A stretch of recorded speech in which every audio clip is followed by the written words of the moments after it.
Ladies and gentlemen, welcome to episode 2 of the Master of None podcast. You are joined by yours truly, Nathan, aka Nagasi. I'm really happy to be here with you. I feel like I always record these podcasts when I'm in a sleep deprived state, super late at night slash early in the morning, and it's crazy, really. I did so much I did so much procrastinating between these two episodes to the point where it's been pretty much 2 weeks at this point. It's been a while since the first episode. Super unfortunate, but I'm gonna try and keep a consistent track here and just commit to the game plan of me doing semi-weekly episodes of the podcast. I have so much to say to the point where I feel like if I did it weekly, I'd be it'd go on for hours where I'm just sort of yapping and speaking my mind. I feel like that's kind of what this platform is for. But at the end of the day, I feel like getting it off at a semi weekly, frequency is something that I feel is right. But yeah, if you want to support the podcast and support the show, support me as a creator, my Patreon's in the description. You can feel free to hit that link and join up because I'll be putting up a lot of exclusive content here soon. Once again, getting on a consistent track and looking forward to serving you guys on that front. If you would like to support me in a different way, there's also a Buy Me the Coffee link in the description of the YouTube video, and I will try to include it on all of the podcast streaming platforms that this podcast is now on because as of a few days ago, excuse me, I got this distributed. So the show is really on the road. It's on Spotify, it's on Apple Podcasts, it's on Amazon Music. And yeah, I'm really, really happy about that. Shout out to Red Circle and shout out to the RSS feed magic that occurred getting this distributed. So without further ado, I just want to talk about where I'm at. I feel like I'm in a massively like deregulated state, Um just super deregulated when it comes to my sleeping schedule and what I got going on that front. Have not been getting consistent sleep. Can't say I've been getting good sleep either, but yeah, it's like bits and pieces during the day and kind of a night owl besides that, and I'm looking to possibly just do a full reset, honestly, just do a full reset of my schedule and see what I can do about getting this completely reset so I can maybe get an early night's rest tonight and then wake up early tomorrow and hopefully go from there. I feel like I'm in so much sleep debt that it's immeasurable and it's kind of impossible for me to function right now without coffee, which isn't okay because you should be able to function just fine without anything. So, yeah, that's kind of where I'm at and trying to build this consistency and posted a TikTok about it. Feel free to hit me up on all my socials in the description of the YouTube video, and once again, we'll include it in the show description on distribution platforms. So yeah, I posted TikTok about trying to be more consistent, and it's been a few days since I've sort of started my quote unquote 30 days of consistency, and it's been 0% of that. I've been trying my best, but yeah, I mean, definitely not. So hopefully, starting tomorrow on Thursday, it's this episode is being recorded in the early hours of the morning on Wednesday, December 17th. Hopefully, Thursday I can really get to going on that front and get a consistent schedule when it comes to things because yeah, I mean, have not been doing the best when it comes to overall care um and listening to my body when it comes to sleep. Yeah, I mean, once again, just doing this show without the sufficient rest, I feel like I'm not doing it justice. So I feel like I'll be serving myself better as like a human being first, but also beyond that, a creator, a podcaster, and still a member of the American workforce because I still have a full time job outside of this as well. So yeah, I mean, looking forward to that and bringing forth my best self. Um, Yeah, I've one thing, another observation is I always have a beverage or three or four around. Like I have apple juice, I have coffee, I have this like green devotion drink from Evolution Fresh, and I got a hydro flask just filled up with water. I'm a safe to say I'm a beverage guy. I'm a beverage guy. Yeah. Yeah, that's an interesting observation. I guess I always like to have something to sip on. I wouldn't say I'm a hydration junkie, but definitely appreciate being hydrated more than or excuse me, dehydrated. Yeah. Shout out to that. Shout out to the power of the beverage. Go ahead, heading into the first segment of the show, I want to express appreciation for everybody who supports me, not only as a creator, but as a human being. Actually caring about Nathan, the person, and what I have going on and what matters to me. That means the world and more. You know, excuse me. It means the world and more because I feel like all this passion, all this fire, all this drive, it comes from somewhere.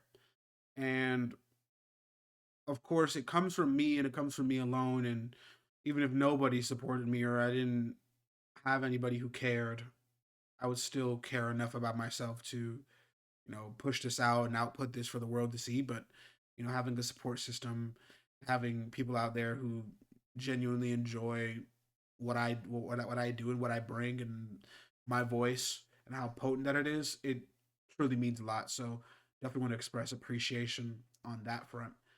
Um, but yeah, without further ado, let's head right into the first segment. Um, in the first episode, I did started off with like news, and I'm gonna continue to do that because I feel like plastering that at the front end of the podcast just makes sense. Sort of putting it on like a hierarchy of priority when it comes to things that are important and things that I think people should hear because who knows if anybody's gonna make it to the end. I feel like if I have to get off some information, I want people to hear it and I want people to understand what matters to me. It's definitely got to be at the beginning and it's got to be the news. So yeah, without further ado, my first topic to speak about was I wanted to touch on this article from Al Jazeera, and it's titled "We Now See the Ugly Face of Gaza's New Normal." And it's really sickening to say that because what we see now at this point in time as normal is such a heinous and disgusting extreme of one-sided murder, of just straight up genocide.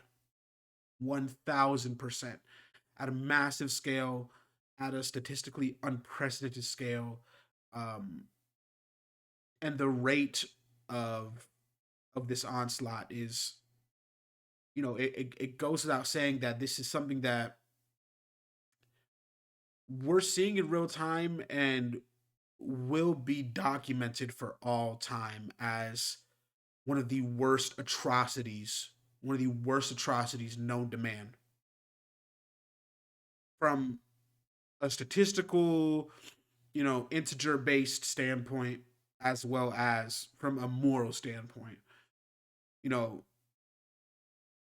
and of course, land back is one of those mantras. It's sort of one of those key phrases when it comes to this resistance and this fight that is still left in the Palestinian people, because at this point their fight is simply surviving and making it to the next day and you know willing themselves on.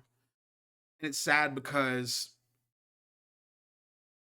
so much of that fight has ended for entire bloodlines against their will. I feel like the state of the world has become so numb to pain, and that's why I named the first episode of this podcast "Open Your Eyes," because if one truly opens their eyes and sees what's happening all across the world, from what's happening if you're watching this from the United States, at home in the States, to this genocide, to this conflict that's occurring in Gaza and Sudan respectively, it's it's jarring. It's simply jarring because of the fact that it's real, of the fact that it's bloodshed. I feel like there's something obviously not okay about bloodshed and about murder, especially the murder. Well, no, murder in general, but when you consider innocent people, innocent children, innocent women and men, it's it's disgusting. I mean, but it's so terrifying that it's just occurring right in front of us, and it feels like, relatively speaking, there's nobody or nothing to stop it. And the International Criminal Court, you know, having Benjamin Netanyahu as a person of interest to arrest and come before the court, and if he goes to certain territories, he'll be apprehended. I had heard recently that he was testing Zoran Mamdani, and his promise to arrest him if he comes to New York City by saying that he'll be there, which is insane because, I mean, based on what I've seen with Mamdani and his transition team and his efforts, he's sort of a man of his word. So I mean, I hope he continues to be, because hey, I feel like that's a step closer to seeing some sort of change. And I said this last episode, it's just so sad to see, and it's so inherently insane that this is occurring, and we all have to just sit and witness it, because of course there's only so much we can do besides, once again, opening our eyes, spreading awareness, utilizing our social media platforms to speak on it, um, and things of that nature. But the level of intervening, it's come to a point where, what's more that can be done besides force? I mean, like, there has to be some forceful intervention here, because I mean, they've broken the ceasefire how many times? I have an article about that, but let's take a look at this article, um related to what's documented on the Al Jazeera website as the Israel-Palestine conflict. Once again, not a conflict by any means, especially relative to what Palestinian resistance forces and Hamas have been able to do when it comes to defense. I mean, this is all defense at this point. Never gonna deem it a conflict. Just to read a little bit. Winter came to Gaza last month with a violent storm. I woke up at night to a disaster. This is written by Iman Abu Zayed. She's a Palestinian writer from Gaza. I'll start it back over. Winter came to Gaza last month with a violent storm. I woke up at night to a disaster. Our tent was flooded with water, which had transformed our quote unquote floor into a shallow pool. The mattresses and pillows were completely soaked, cooking pots were submerged, the clothes were drenched, and even our bags, which function as our closets, were filled with water. Nothing inside remained dry. As I tried to understand what was happening, I suddenly heard children crying at the entrance of our tent. I opened it quickly and found three children from the neighboring tents, their lips blue from the cold, with their mother trembling behind them, saying, "We are completely soaked. The rain leaked inside, and the water reached everywhere." The same tragic scene was repeated all around us. Women, children, and elderly people sitting in the street under the rain, their bedding drenched and their belongings scattered, while confusion and cries filled the air. All 1.4 million displaced Palestinians who lack proper shelter suffered that day. People with no protection against the weather or its sudden storms. For us, it took 2 full days for our belongings to dry because the sun barely appeared. Everything stayed cold and damp. We didn't move to another place. We stayed where we were, trying to salvage whatever we could because there was simply nowhere else to go. Only a week later, an even stronger winter storm arrived with severe rainfall. Tents were flooded again, little children froze in the rain again. This week, when Storm Byron hit, we were flooded once again. Despite all our efforts to reinforce the tents, secure them tightly, and bring in stronger tarps, nothing worked. The winds were fiercer, the rain heavier, and the water pushed its way inside from every direction. The ground no longer absorbed anything. The water began rising rapidly beneath our feet, turning the entire area into a swamp. According to the authorities, the strong winds destroyed at least 27,000 tents. These are 27,000 families who already struggled and now have nothing, no shelter, nowhere to hide from the rain and cold. The rain also brought down damaged homes where people had been sheltering.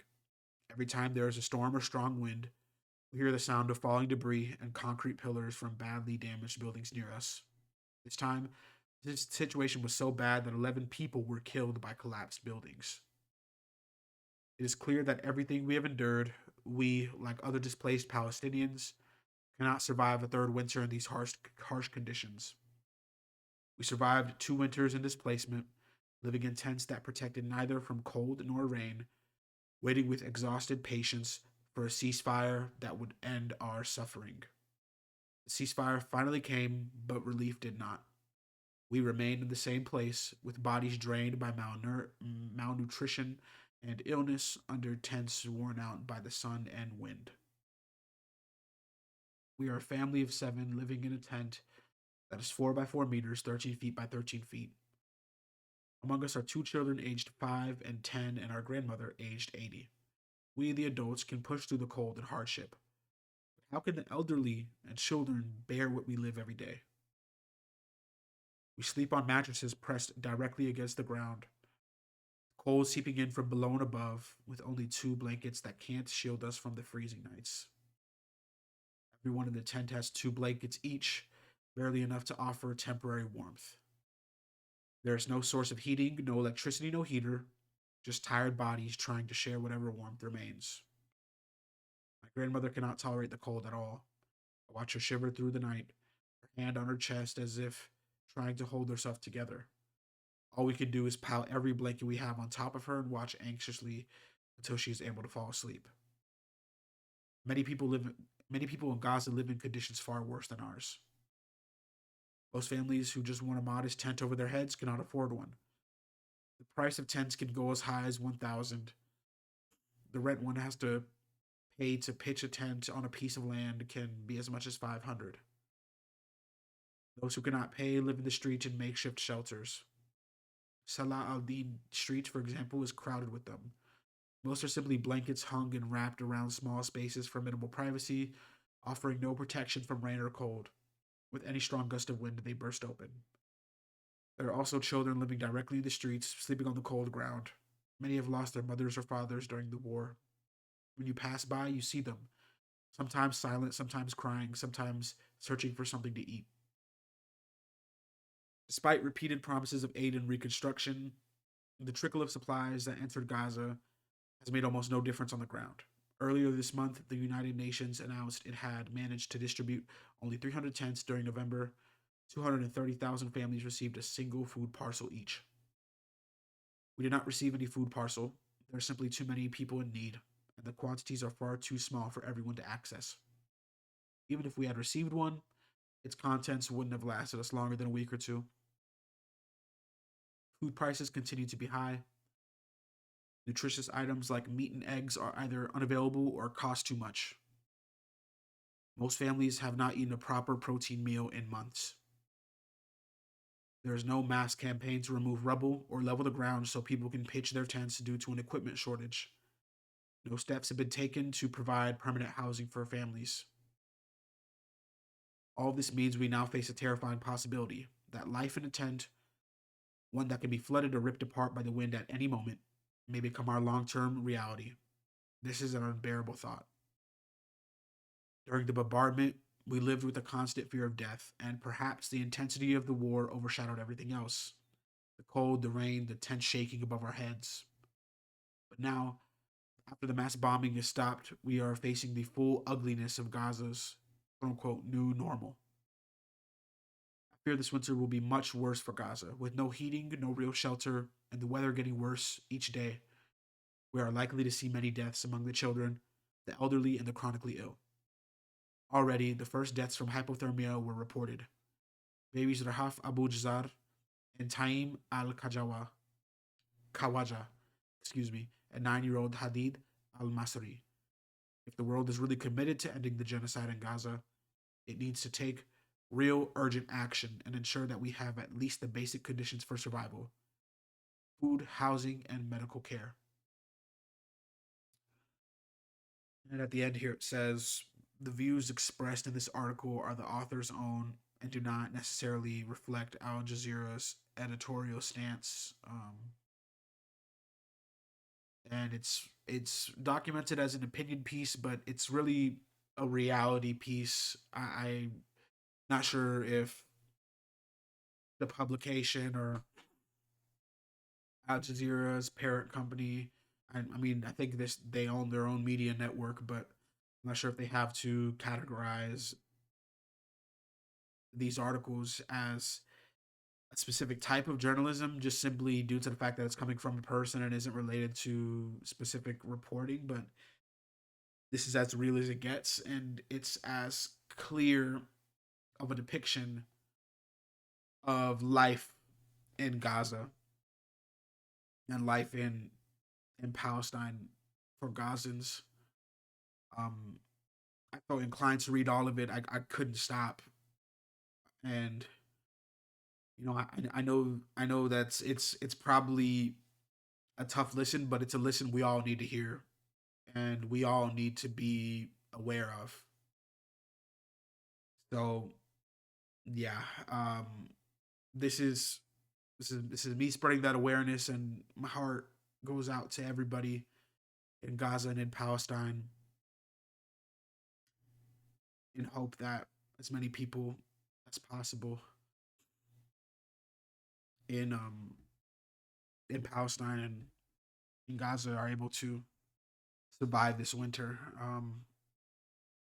It leads me to thoughts that I've stated prior, but it's just so sad that any action taken would still be too late for thousands upon thousands of families, countless bloodlines, people who have been wiped from the face of the earth due to this genocidal massacre that's been inflicted by Israeli occupation forces.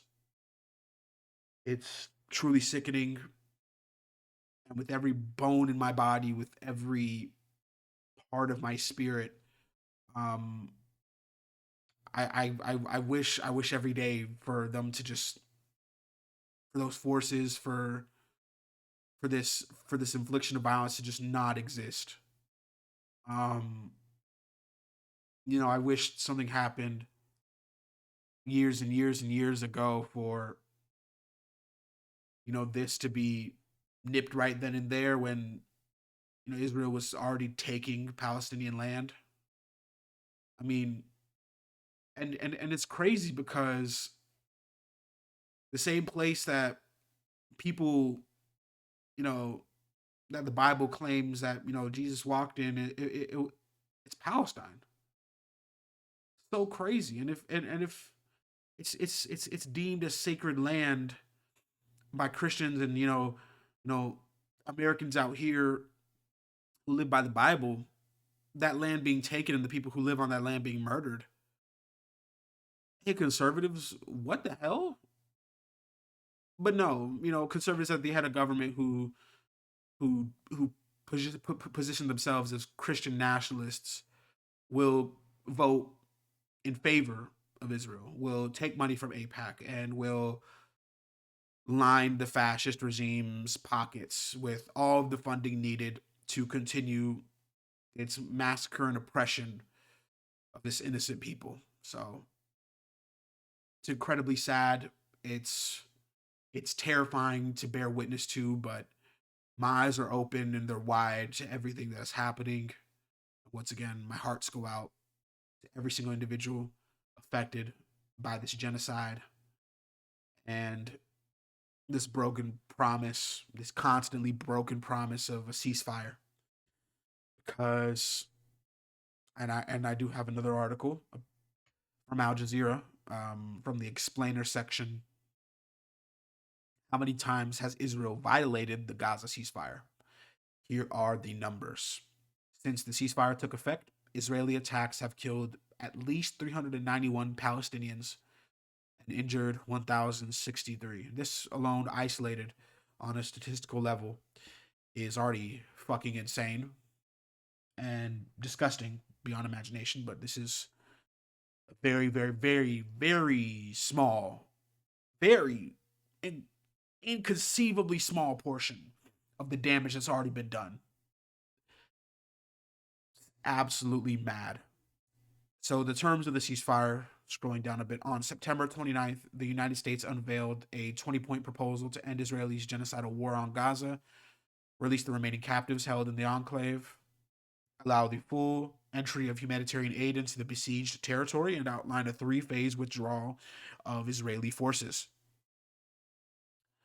And there's an image of the 20-point plan. Some of the main conditions of the first phase, which is ongoing, include an end to hostilities in Gaza between Israel and Hamas, lifting the blockade of all aid into Gaza by Israel and stopping its interference in aid distribution, release of all captives held in Gaza, alive or dead, by Hamas, release of some 2,000 Palestinian prisoners and disappeared people from Israeli jails, withdrawal of Israeli forces to the quote-unquote yellow line. Following mediation by partners including Egypt, Qatar, and Turkey, representatives from some 30 countries gathered on October 13th for a ceremony to sign the Gaza ceasefire agreement led by the president. However, Israel and Hamas were notably absent, raising doubts about the summit's ability to achieve tangible progress towards ending the war and resolving the core issues of Israel's occupation and the 18-year-long siege of Gaza. Israel's pledge not to allow a Palestinian state, and the U.S. has continued its large-scale arms transfers and diplomatic backing to Israel throughout its genocidal war on Gaza, while offering only vague statements about Gaza's future. Which is absolutely mad. Wow. According to an analysis by Al Jazeera, Israel has attacked Gaza on 56 out of the past 67 days of the ceasefire, meaning there were only 11 days during which no violent attacks, deaths, or injuries were reported. Emphasis on reported. Despite continuing attacks, the U.S. insists that the ceasefire is still holding, which is a blatant lie, because a ceasefire would mean a ceasing of fire. By definition, it's within the word. So this insisting is doing nothing but lying to the people that this weak excuse for a nation is reporting to. Yeah.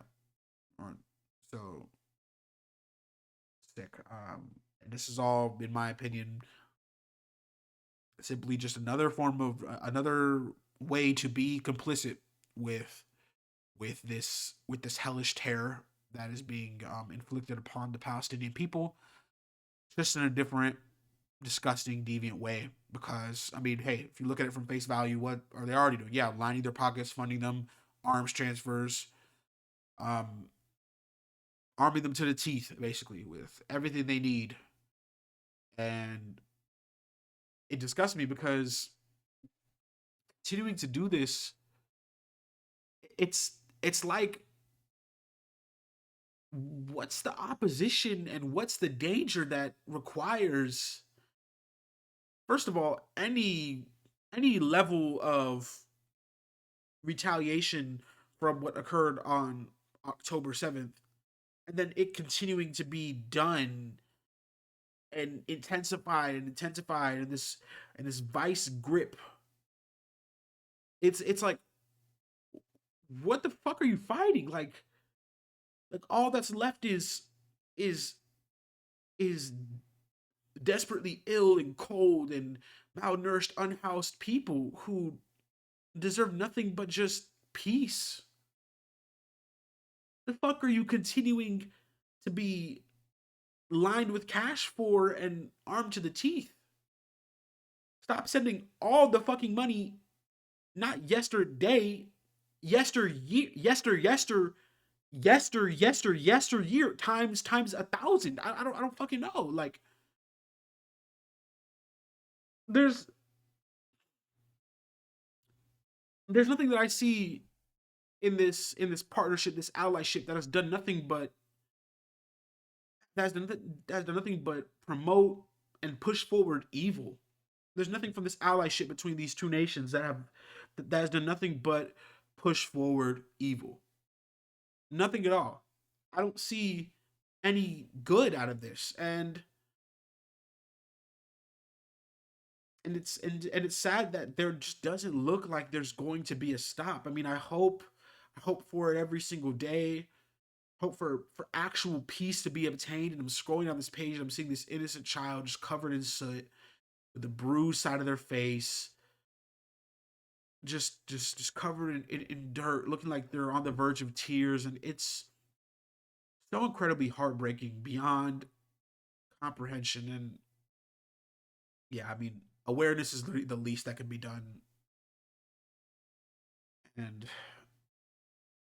please, anytime there's an election, anytime there's action that can be taken by any of us to not only not vote for people who are APAC funded or pro Israel, but to vote for people who have specific directives and viewpoints in mind that are pro Palestinian, um, pro land back, pro pro ceasefire, pro everything, um, pro defunding of Israel. I mean everything. So yeah, I mean if there's anything we can do that. The next point of news is here's an article I had pulled.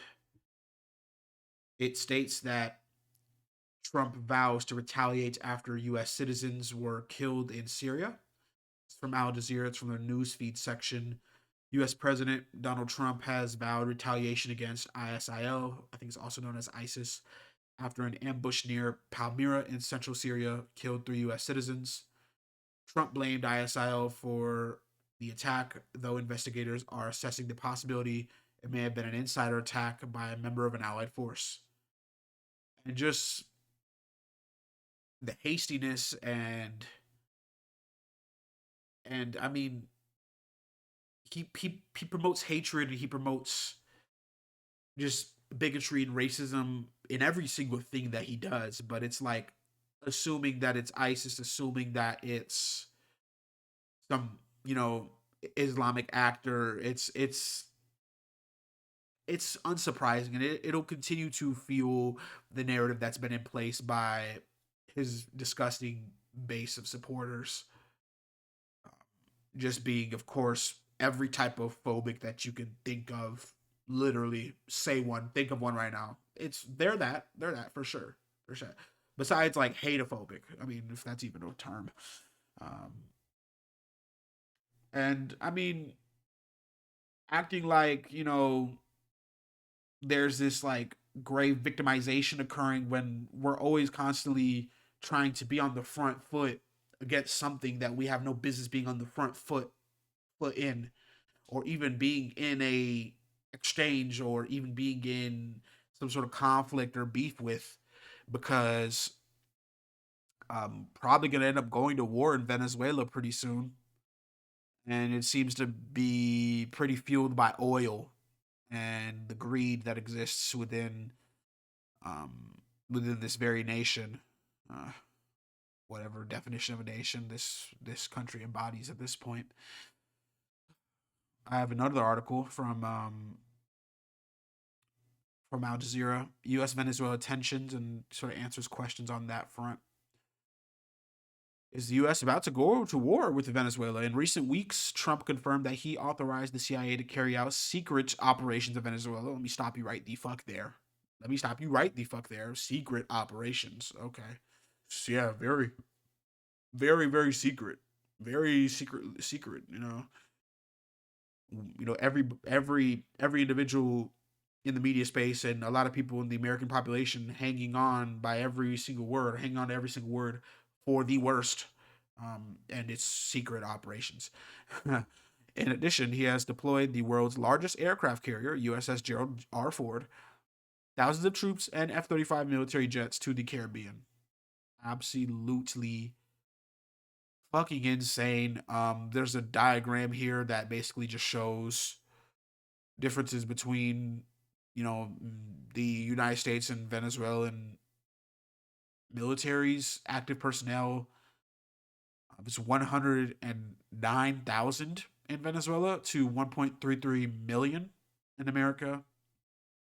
172 combat tanks in Venezuela to 4,640. 34 naval assets in Venezuela to 440. Military budgets is close to a trillion in the US, 895 billion and 4.09 billion in Venezuela. Holy crap! Military aircraft is overshadowed. 13,403 in the United States to 229 in Venezuela, and just throwing the whole house over there. What the fuck?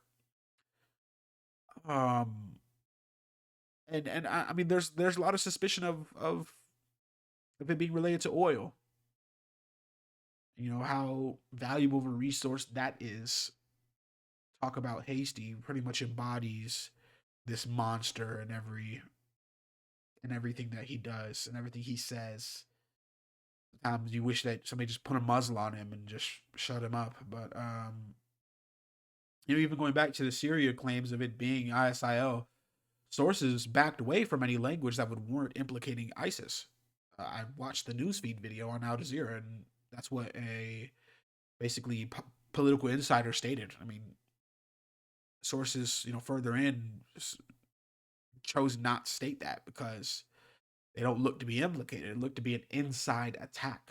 But hey, anything start a conflict, anything to start war. I mean, hey, a Department of Defense is apparently the Department of War now. So it's like that's just all that all that he wants to get into. I mean, we the sane, we've been forced to deal with this like hasty, immature, unprofessional, sad excuse for a leader, somebody that's been, quote unquote voted by the people as the leader of the quote unquote greatest nation on the planet. He hasn't been favored or looked upon fondly by many. He's always under constant scrutiny, microscopic analysis. Of course, not only for his existence as the executive leader of one of the most powerful and influential nations on the planet, objectively speaking, um, but for the fact that he's a convicted felon. He's a pedophile. He's a close friend of a quote unquote deceased international sex traffic ringleader, and he's a rapist. He's a convicted felon who somehow found his way at the top of the political totem pole with no previous government experience to speak of, and nothing but hate in his heart.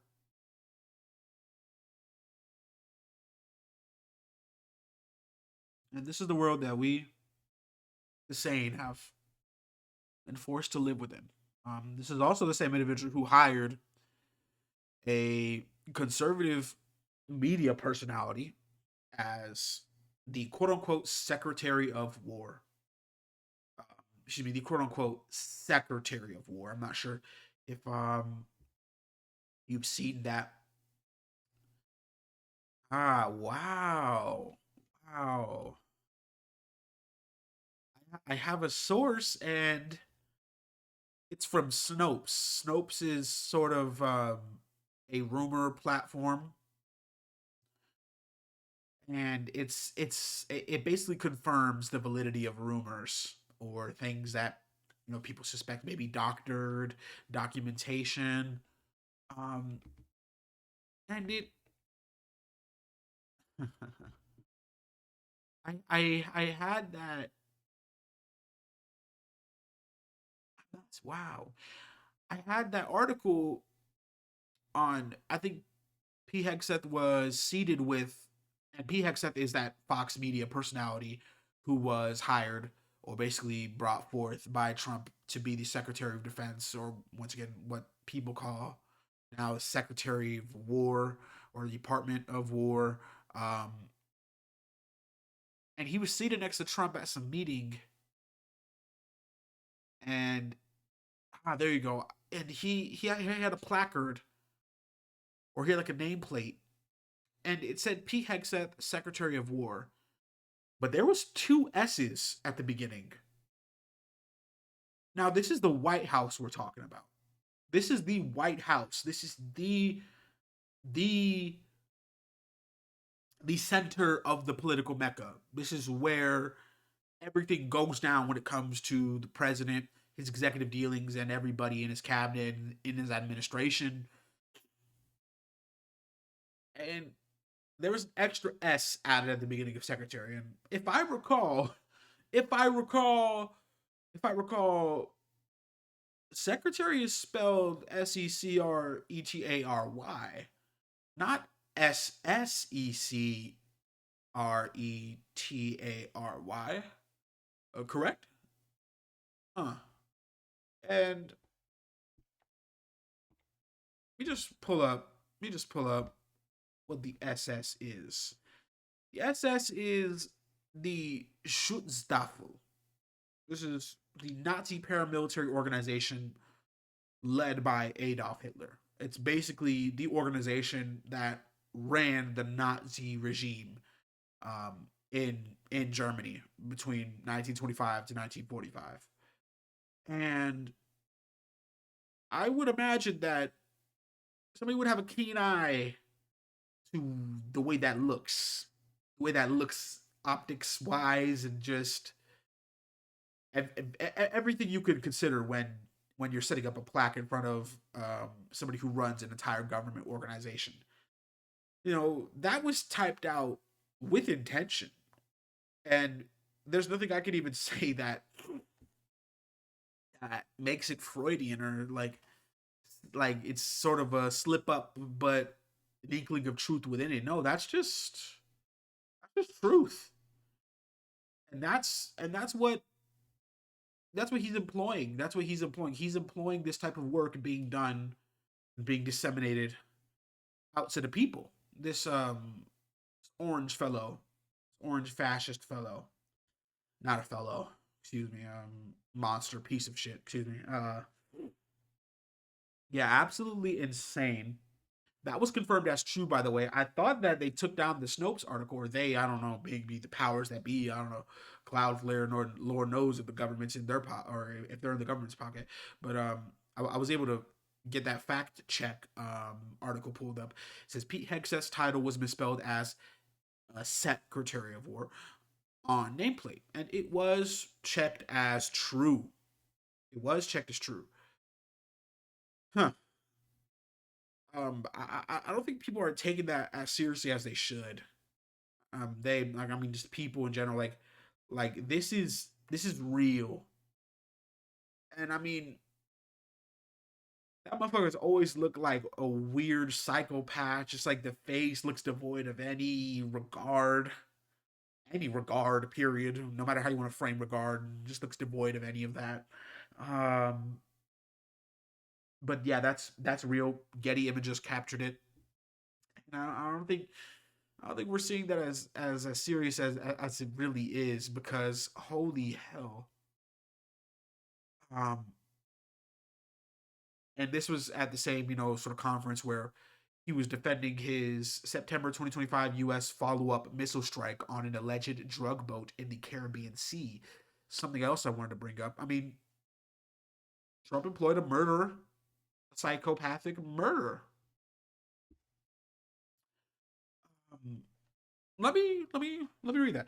On November 28th, 2025, the Washington Post published an article alleging Hegseth had given a spoken order to kill the survivors of a September 2nd, 2025 strike led by SEAL Team 6 on a boat suspected of carrying drugs in the Caribbean Sea.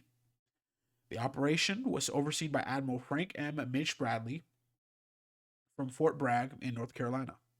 Bradley described the survivors as legitimate targets, as they could theoretically have contacted other traffickers to rescue them and their cargo, and subsequently ordered the second strike to complete Hexet's order that everyone must be killed. The strike was the first in a series of strikes against suspected drug traffickers. Hexet's alleged orders were characterized by legal experts as murder and a war crime. Todd Huntley, a director of the National Security Law Program at Georgetown Law, wrote that killing the passengers, even if the U.S. were at war with the traffickers, would in essence be an order to show no quarter, which would be a war crime.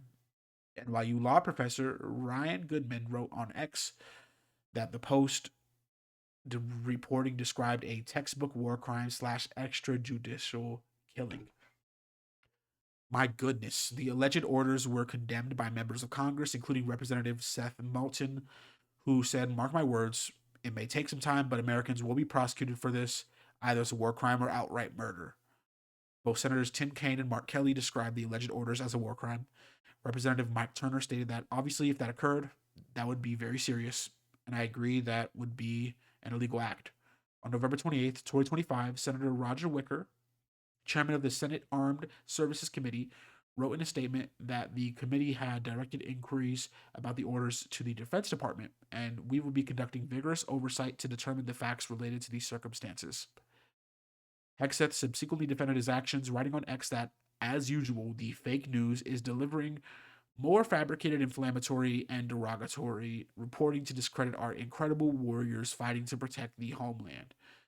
Um, yeah, employing basically just his little cronies, um, employing people who will spew the same rhetoric of fake news being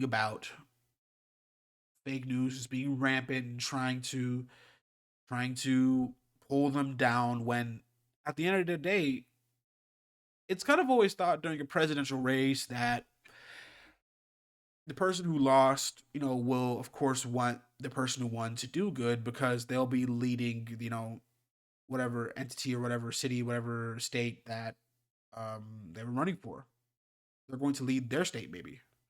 You know, I think the Republican candidate for the mayor of New York City said that he had called Zoran Mamdani after the election and stated that he wishes him all the best and hopes that he does very well and succeeds because at the end of the day, if he succeeds, New York City succeeds.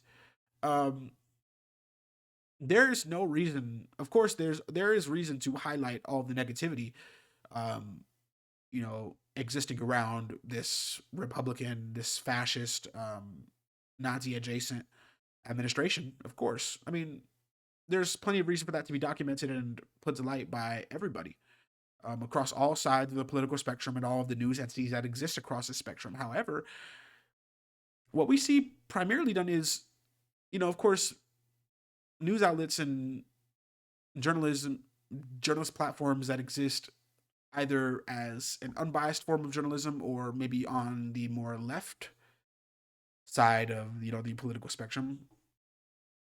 It seems like all that is being done is just expressing the truth surrounding it. Of course, you'll highlight the negativity. Maybe there's bias in politics and political journalism sometimes that may want you to highlight the negativity more, but all that exists in this administration is negativity.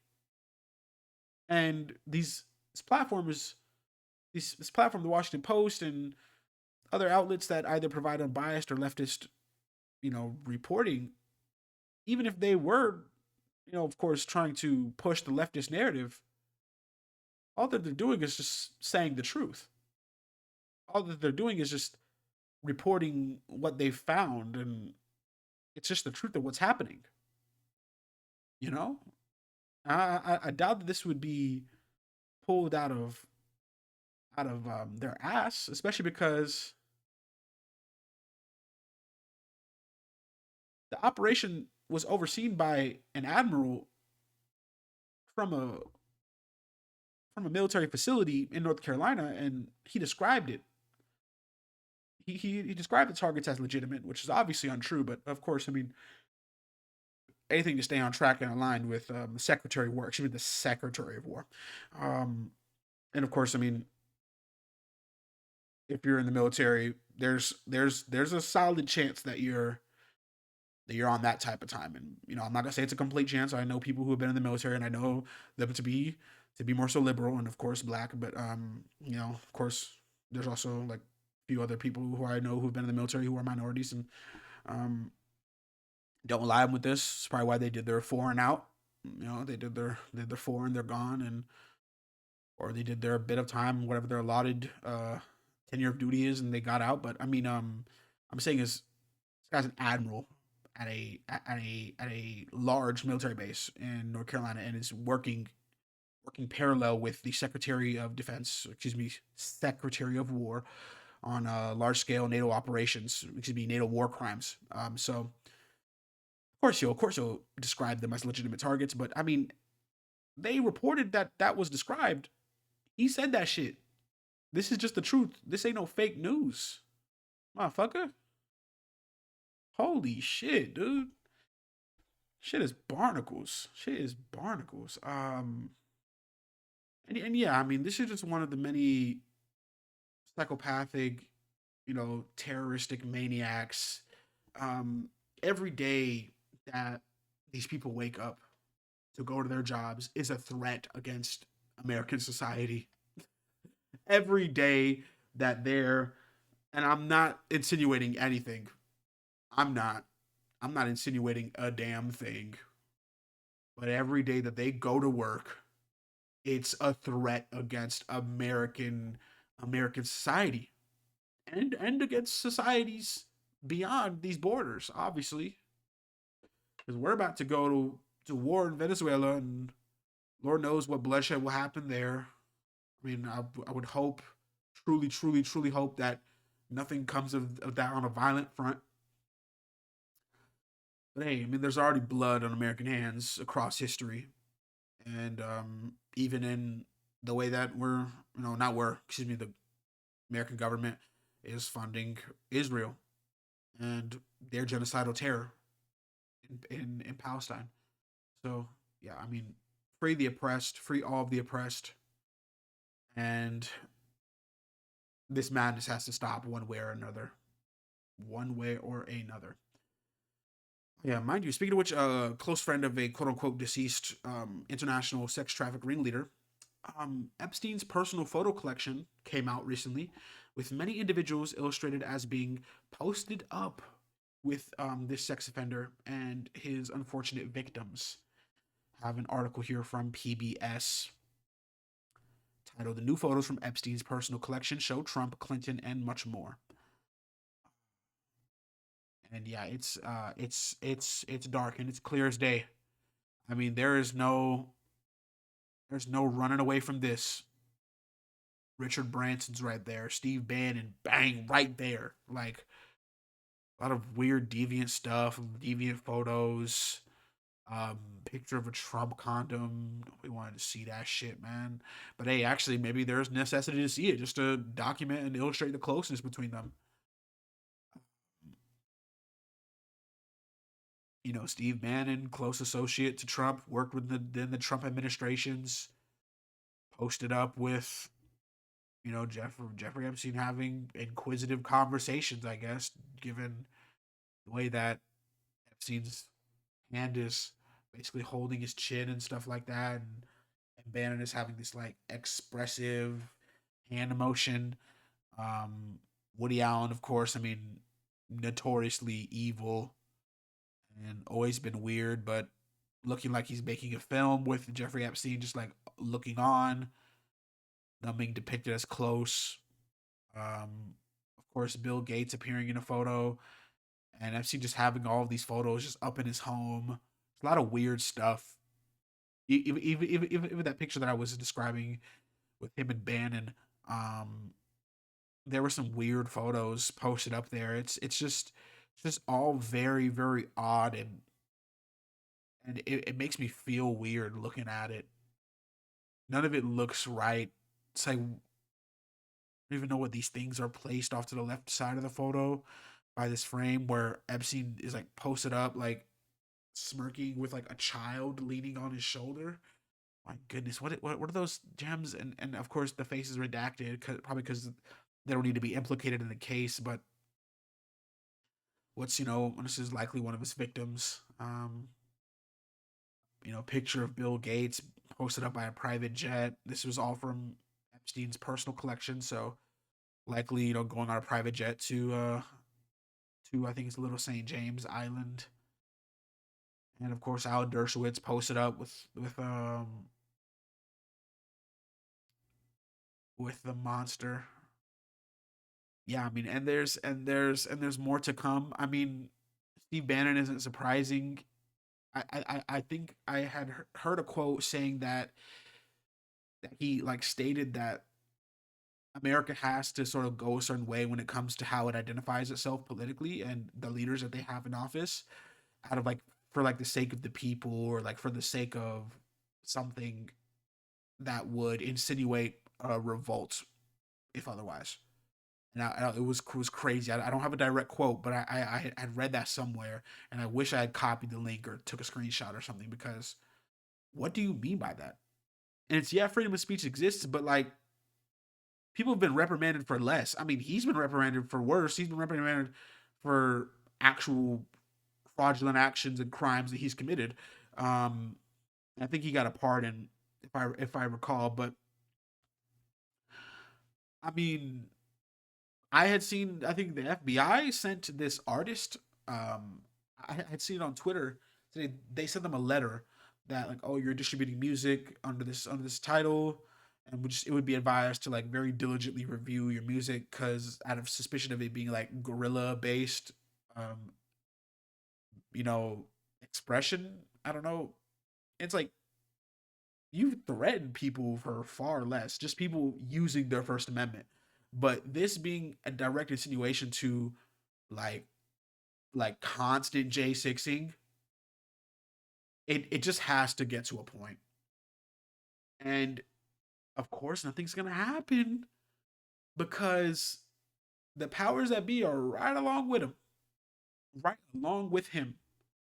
Right along with him. Oh no. They're all complicit. I mean, they're complicit in this oppression fueled capitalist system that exists, and you know, it sort of being a lawless regime that occurs when it comes to goods distribution, and it existing in this quote unquote free market, this chain market, excuse me, this like like like fiscal slavery market. Probably a better way for me to describe it. I mean, this known racist and fraudster said that this basically has to go the conservative way, or else it is gonna go down, I guess. Oh my god, disgusting. Like it's like when are we going to? And I know this person's probably been like reprimanded by plenty on social media and has been framed a certain way, to the point where, yeah, you're never going to be welcome in this sector of like open, like wide spectrum based discourse. You're not going to be welcomed, just like Nick Fuentes isn't welcome.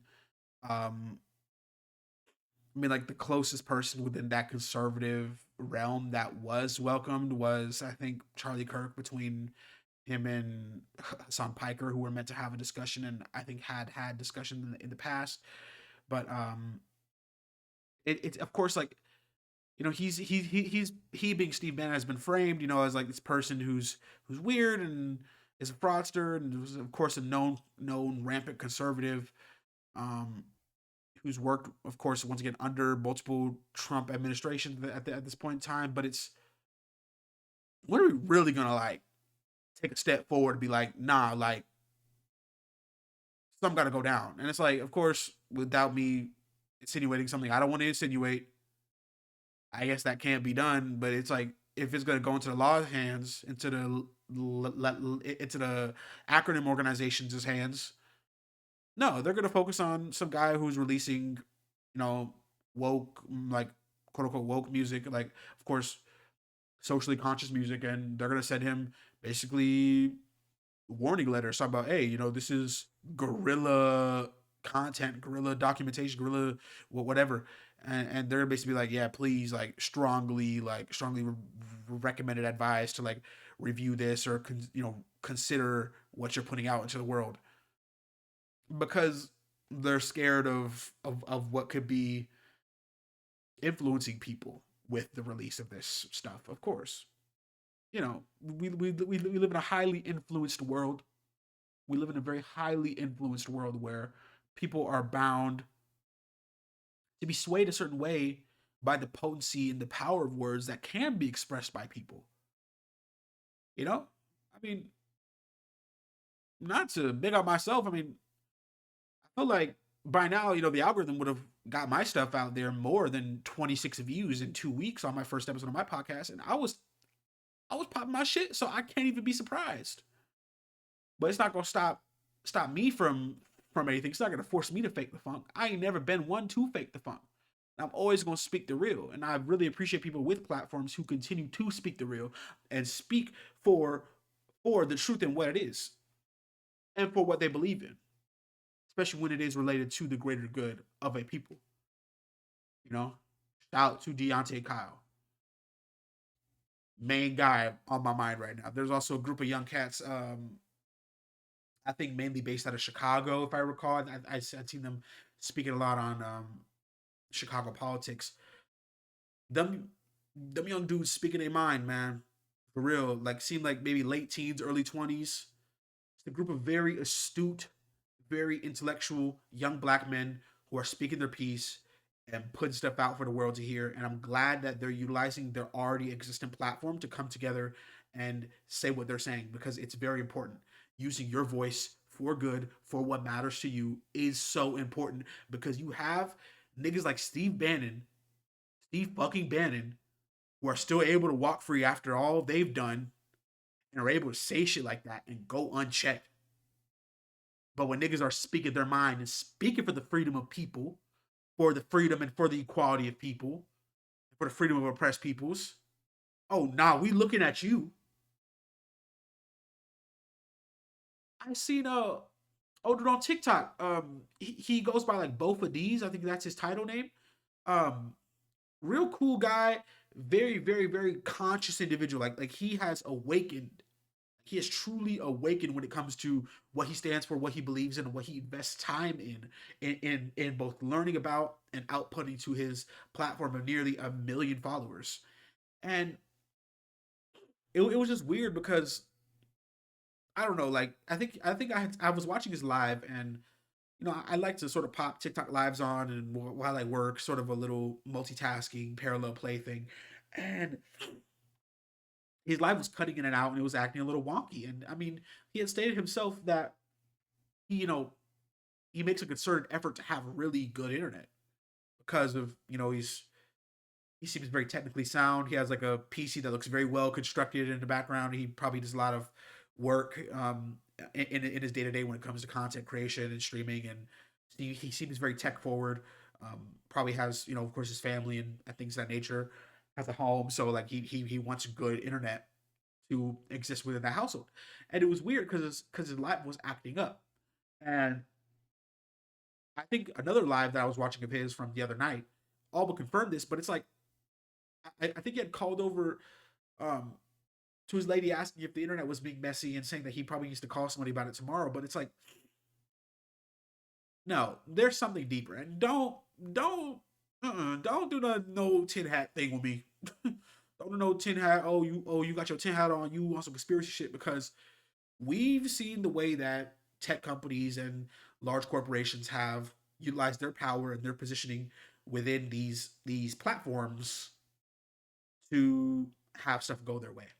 Seen um, the South African idiot man child, the way that he bought a perfectly fine social media platform and turned it into conservative propaganda, ad slop, AI slop fueled hellscape that is a safe haven for Nazis and fascists. We've seen it 100%. We've seen the way that he was just able to step right in and make this his whole shit, just shit all over it, um, create basically an entity, a corporate entity of slop, just as, of course, a lot of his mindless drones on the platform continue to use his fuck ass AI to create slop of themselves. Ladies and gentlemen, the Merriam Webster 2025 word of the year, slop. Okay. Um, fucking insane. I mean, mm, this guy who's I mean his name is both of these, but I would love to know his actual name to speak of him. Just look up Bofa, Bofa, and then space Deez. Check out his stuff. He's very passionate. You know, I see a lot of my fire in him when it comes to speaking about shit that matters to us, and I really appreciate his content for that and the way that he's utilizing it for the greater good of people and just sort of being a loudspeaker for awareness and a lot of shit that goes on in the day-to-day, you know, world landscape. And his live was tweaking out and it was acting up, and I was like, Oracle, I got my fucking eyes on you, nigga. Oracle, I always got my eyes on you, nigga. I've been had you blocked on TikTok just out of suspicion, just in case. Now I know there's technical limitations to what they really could do to like, you know, suppress your FYP and stuff like that. And I'm not sure if there's truth behind people saying, "Oh yeah, my FYP was weird, my for you page was weird," but then when I blocked Oracle and I came back and refreshed my FYP, it was back to normal. I was getting the content I always wanted to see. Just in case, I didn't see too much of a difference, but I blocked Facebook, I blocked Oracle, I blocked a bunch of different stuff, 100%. And I don't know. I mean, isn't Oracle under the government's thumb too? Yeah, yeah, 100%. No, no, no. Uh-uh. I always knew that acquisition was a little weird, but that's weird. I mean, this is a popular content creator who obviously has very liberal leftist progressive views. This is a black man who is speaking on a day-to-day basis, debating stupid and deluded Republicans and Trump supporters damn near nightly on his lives. And I mean, we've seen it when it comes to the the black fight and the black plight. The leaders of this struggle and this fight for freedom and equality. We've seen the way that they've been silenced, see the way that they've been held back, and utilizing this very, very, very powerful source of information and awareness that is these little icons, these little squares on these devices. My camera is recording this episode, so I can't show you, you YouTube listener, but we've seen the power that exists, and there are arbiters of of this truth of this powerful word that is spoken from their tongue. We've seen them, and we see maybe sometimes we see them less and less. There may be a pattern in other content creators that you saw who've spoken their piece and they've been suppressed in certain ways, whether it's them being shadow banned or them being suspended for certain reasons. I can't be surprised if that's no different here with this guy's TikTok live tweaking out when he probably has gigabit fiber internet. I would be tweaking too. I would be tweaking too because he was like, "What is happening right now? Like, why is my life acting up?" Like, 100%. You know what's so funny is if I went live and was talking and was popping my shit, I would be completely surprised because I'd be on TikTok and I'd be looking at these lives. I was watching this Marvel Rivals streamer named Mark Deasy. Shout out to Mark Deasy.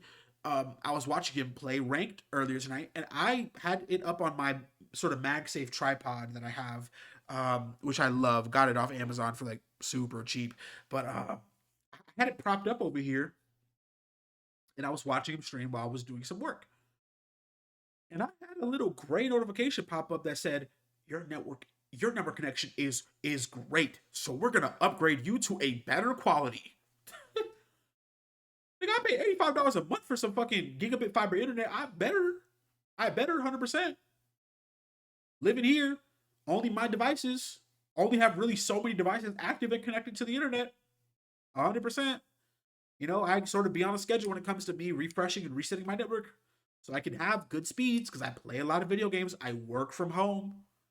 I'm very diligent with that type of shit. If I were to stream on TikTok Live, it would be from my MacBook Pro that is wired up to an Ethernet switch, a gigabit Ethernet switch, an 8-switch Ethernet switch from Netgear that is down here below my feet, right over to the gateway AT&T that is no more than 8 feet away, that has its bills paid up. And I didn't have any fucking internet issues. And if I do have network issues and people are saying that my stream is acting weird, what am I bound to suspect? Especially when I go on Google on the same device that I'm streaming on, and Google's loading up in less than a zepto second. Oh, call me call me Tin Hat Terry or whatever the hell. They like me, I ain't going for it. I already know they suppress people for less. I already know historically they've suppressed people with a powerful voice that pulled in the masses before any of this internet shit was popping. No Sirski. Come on. It's weird. Content creators with, of course, large and necessary platforms out here looking like, in my eyes, being suppressed, maybe, being silenced through suspension, through worsening, qualities. And actually, what I said about a later stream proving my point with this content creator that who I enjoy watching their lives. A later stream, he had gotten a notification saying that he was breaking some type of rule or infracting on some guideline, and I think his stream was being suppressed in some type of way as a result. And I was like, what could that have even been done? I don't even know exactly what it stemmed from. I don't know. I'm not sure if I didn't hear him, but what could have been done more than just speaking to the people? I don't know. Beats me. I'm not too sure if they said something exactly. I was cooking and I was doing. I was in the kitchen. I think I was making a peanut butter jelly sandwich, something like that. Ramen. You already know I get late night munchies, but nah, I ain't going for it. It's weird. I mean, you see content creators with this powerful voice being suppressed like this, but then you see Steve Bannon basically, um, basically hinting at conservative anarchy, and ain't nothing being done about that. No. Let's keep him under a microscope. Let's let's take a deeper look at that because I mean J6 happened for a reason. And if they're gonna have that happen again at more of a constant and rampant scale, got to be aware of the people who are speaking with a platform who are utilizing a specific language that is adjacent with that. Just like you looking at niggas who are speaking about freedom, about peace, about equality, about the bullshit, speaking the truth about the bullshit, just like you looking at them because they're speaking their piece, they're utilizing their First Amendment, which for an objective good. Look at look at the nigga basically just saying, yeah, no, we finna do J6, but like times 10, like on go shit. If this conservative regime falls at any point in time. And Lord knows with these Epstein, the Epstein File Transparency Act coming into play more and more and more, that's my next item on my list. Epstein Files releasing this Friday, December 19th. Shit finna come out. And Lord knows what dark shit is in there. Lord knows what dark shit is in there. I have some articles. I have some articles. Let's talk about it. This is from ABC WPBF News. I was doing a little bit of research and I was trying to look for stuff that, from like sources that aren't conservative based, but there's only so much. So, I mean, ABC is definitely a large news organization that is not free of any criticism for the way they acted, especially when it comes to, certain people getting fired for speaking their piece about something. I mean, let's not detour too much. So the title of this article is Epstein Files Deadline Friday. What DOJ is required to release and what could be withheld, which is probably everything that they can withhold. Lord knows. The deadline to release the Epstein files is this Friday, with the U.S. Justice Department required to make public nearly all unclassified records connected to the federal investigations of Jeffrey Epstein, Ghislaine Maxwell, and others tied to their cases. The long-awaited release is expected to include investigative records dating back to the Florida-based inquiry that began in 2005 and ran through Epstein's 2008 plea deal, along with materials connected to the 2019 federal case in New York and the prosecution of Maxwell, who was convicted of sex trafficking in 2021. The law allows limited categories of information to be withheld or redacted, including information that could identify or invade the privacy of victims, materials depicting child sexual abuse, information that could jeopardize an active federal investigation, though any withholding must be temporary and narrowly tailored. One question drawing intense attention is whether President Trump will appear in the released records. And that's a great question to have because this nigga was so in the mix with him. How could he not be? And if he isn't, why are we got no reason trusting that shit? We got no reason trusting the accuracy and the validity of this, especially given these rumblings coming from the conservative media spectrum. They basically saying, bro, like if shit hit the fan, this nigga's impeached, or next election he's out the door, or somebody who would carry the torch doesn't come in, shit finna go down. But then again, even if he is all over the files, what happens from there? This nigga is so behind it. I don't doubt that there's some secret goings on behind closed doors, behind the curtain, where he's able to be basically not even in it, not even in the mix, not even doing something. He is clearly documented as pictures taken with him at parties with these girls, pictures taken with these girls, and he's been depicted, clearly illustrated historically as a close friend of this nigga. It would be weird if he wasn't on there, and it already is. It's weirded me the fuck out that he's backing the release of the files. Of course, there were people who were preventing this from happening, but now that he's cool with it, had to have been something that happened right before him where he's like, yeah, we'll ensure that the documentation that's withheld includes shit about you. I mean, the photos is just a peek. Can't necessarily implicate Trump in crimes, but it's a peek at their closeness and the relationship. Taking pictures of um of them together at these parties, talking to, you know, these young girls, and it's so sickening to think about. I mean, they were chummed out. They were chummed all the way the fuck up. I'm so skeeved by the thought of him being cool with it being released, because he already knows what he did. So I'm sure that there was a concerted effort made by this administration to make sure that the documentation that could include him or implicate him what is included in the withheld documentation for sure.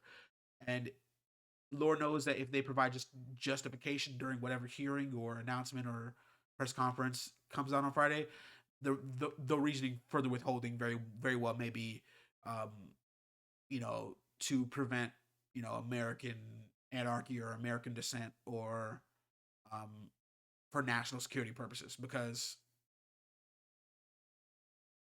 you really ain't seen the power of revolt. You really ain't seen the power of an uprising yet, and Lord knows what the reaction will be if if this nigga's right in the middle of it all. And ideally, he should be. I mean, once again, there are too many pictures to count of him with this guy. That like weird love letter that he was sending him about, like, oh, secrets and stuff like that. Like, what, nigga? And like, enjoying life and the times, and or whatever the fuck. It's haunting stuff.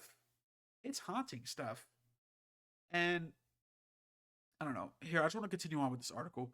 Former Palm Beach County State Attorney Dave Ehrenberg said it is likely Trump is referenced in the files, but that does not necessarily mean anything criminal. But right now, available to the public is just smoke and speculation. What we've seen from the Epstein emails is that Epstein said that Trump knew about the girls, but he never got a massage.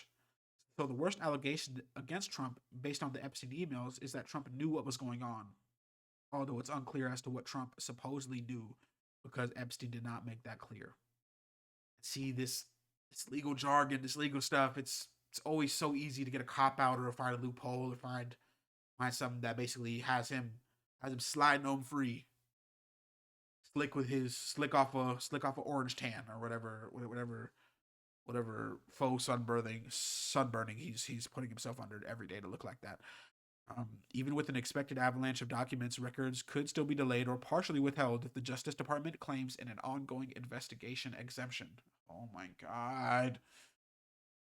All right, bro. Um, what to know about the upcoming Epstein files release from CNN?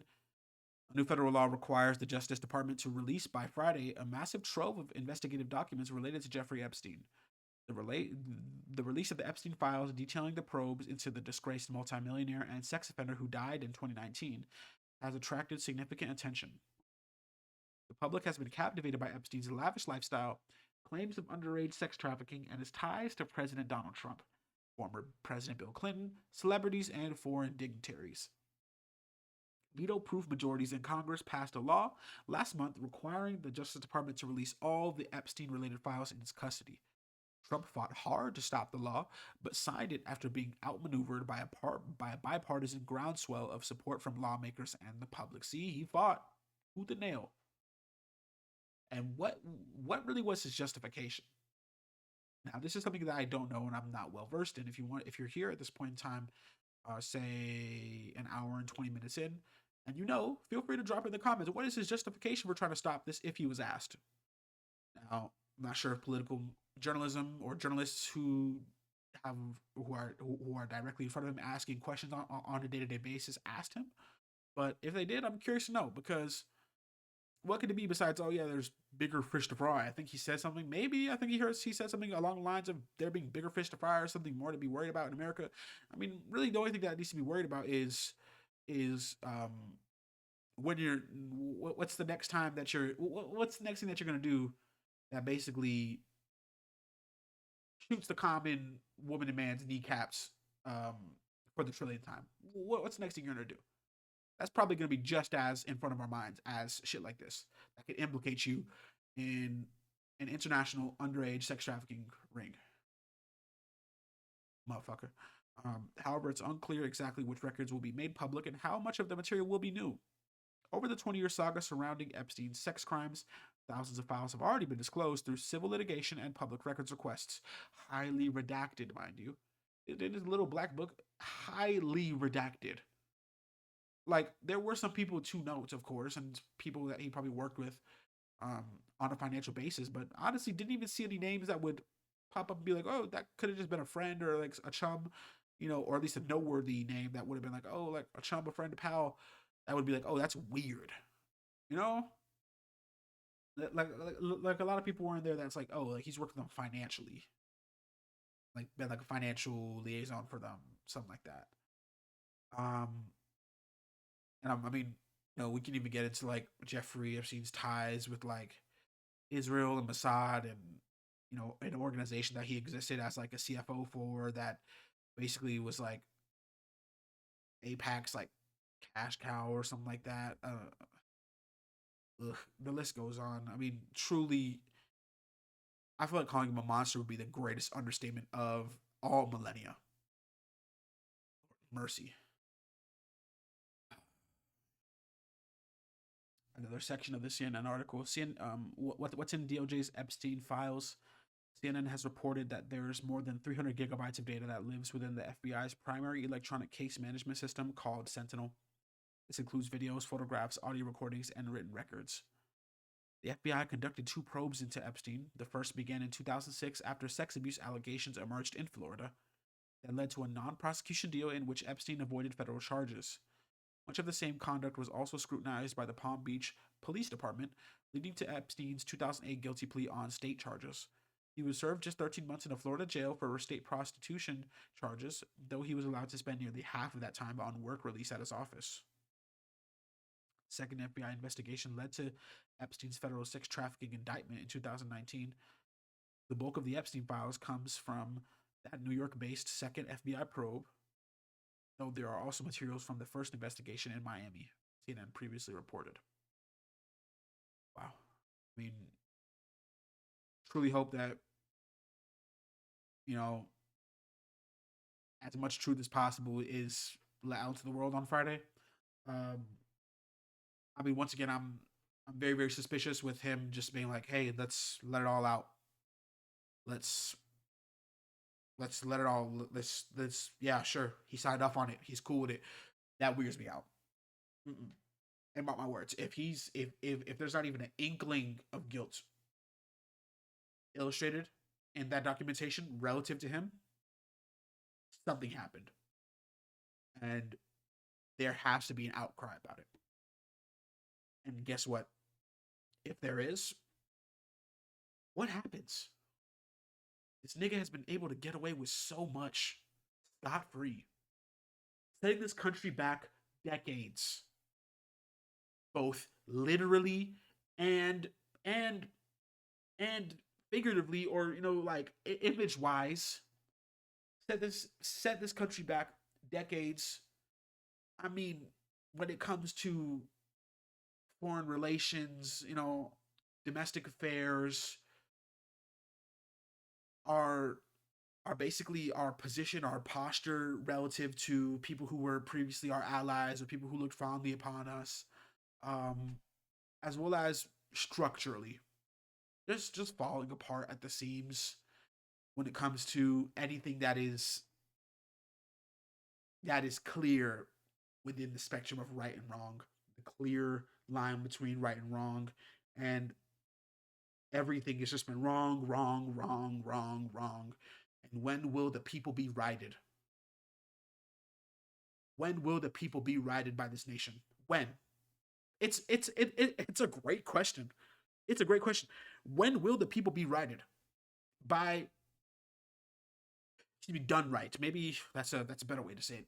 When will the people be done right by the government that is existent? Pure existence is to serve them. The reason that the government exists in any capacity is to serve the American people and to create laws, regulations, mandates, and executive proceedings that help push this nation forward. But all that's being done is it's being struck down and drugged back, and to places chronologically that I never would have thought we would have been in. And it's also just being drugged to places that we've never seen. And Lord knows that my generation, the generation after me, has a lot on our plates when it comes to how we're gonna pick up the pieces, if that's even gonna happen. I mean, the lifespan of this very nation is some people may think, oh, it'll be as long as mankind is. It'll be as long as Earth is. I don't know. Doomsday clock combined with the way shit's going on here, it's not promising, not even a little bit. And I mean, me speaking like this, I'm trying to make shit click for niggas to see what is happening at a very large scale, right up top, executive, right top of the executive political food chain, every single day. And it's like, yeah, we sit here and for many of us, it's not idly by because we're digesting it and we're saying ugh, and we're saying what the hell. We're saying when will be the people catch a break? And it's like the action is, of course, once again, only so much that the common woman and man can do, but it just leaves me at a loss for words a lot of the time. And I guess the way I can feel okay is by knowing I'm trying to do my part in every type of way when it comes to any election that I could participate in, and the way I can create and use a platform. So once again, to episode 1, open your eyes. Open your eyes, ladies and gentlemen. All right, moving on. Some news here, some very sad news coming out of Brown University and Bondi Beach in Australia. Shootings occurring, taking the lives of looking to be 17 total between the two shootings. 2 died in Brown at Brown. Um, Looked to be just before the weekend, or actually looked to be over the weekend. From the Independent, 2 promising students killed, 9 wounded, and a false lead. And this was documented on Monday the 15th. What we know about hunt for Brown University gunman. 2 students were killed and at least 9 others were injured after a gunman fired into a classroom at a prestigious Ivy League university in Rhode Island. Saturday's mass shooting at Brown University in Providence forced campus buildings and parts of the city into lockdown, with students barricading themselves in buildings for hours while hundreds of law enforcement officers swarmed the city. The suspect escaped before police arrived and, except for one brief surveillance video showing a person dressed in black rounding a corner outside the campus, all but disappeared. A person of interest was detained in the early morning hours Sunday, but officials said he was released late that night. He has been ruled out of the investigation. Incredibly sad. Campus building attacked while exams were in progress. More than 400 law enforcement officers, many from surrounding communities and some from the federal government, descended on the city on Saturday, December 13th, to join the manhunt, while others cleared university buildings and evacuated students. Officials ordered residents to shelter in place as sirens flashed throughout the neighborhood. Students hid under desks, while a bride and groom were forced to shelter at their wedding venue, according to WPRI. A gunman fired into a final exam review session for an economics class, according to Professor Rachel Friedberg. The classroom was located on the ground floor of an engineering building on campus, and according to officials, it appears that no other classrooms or buildings were targeted.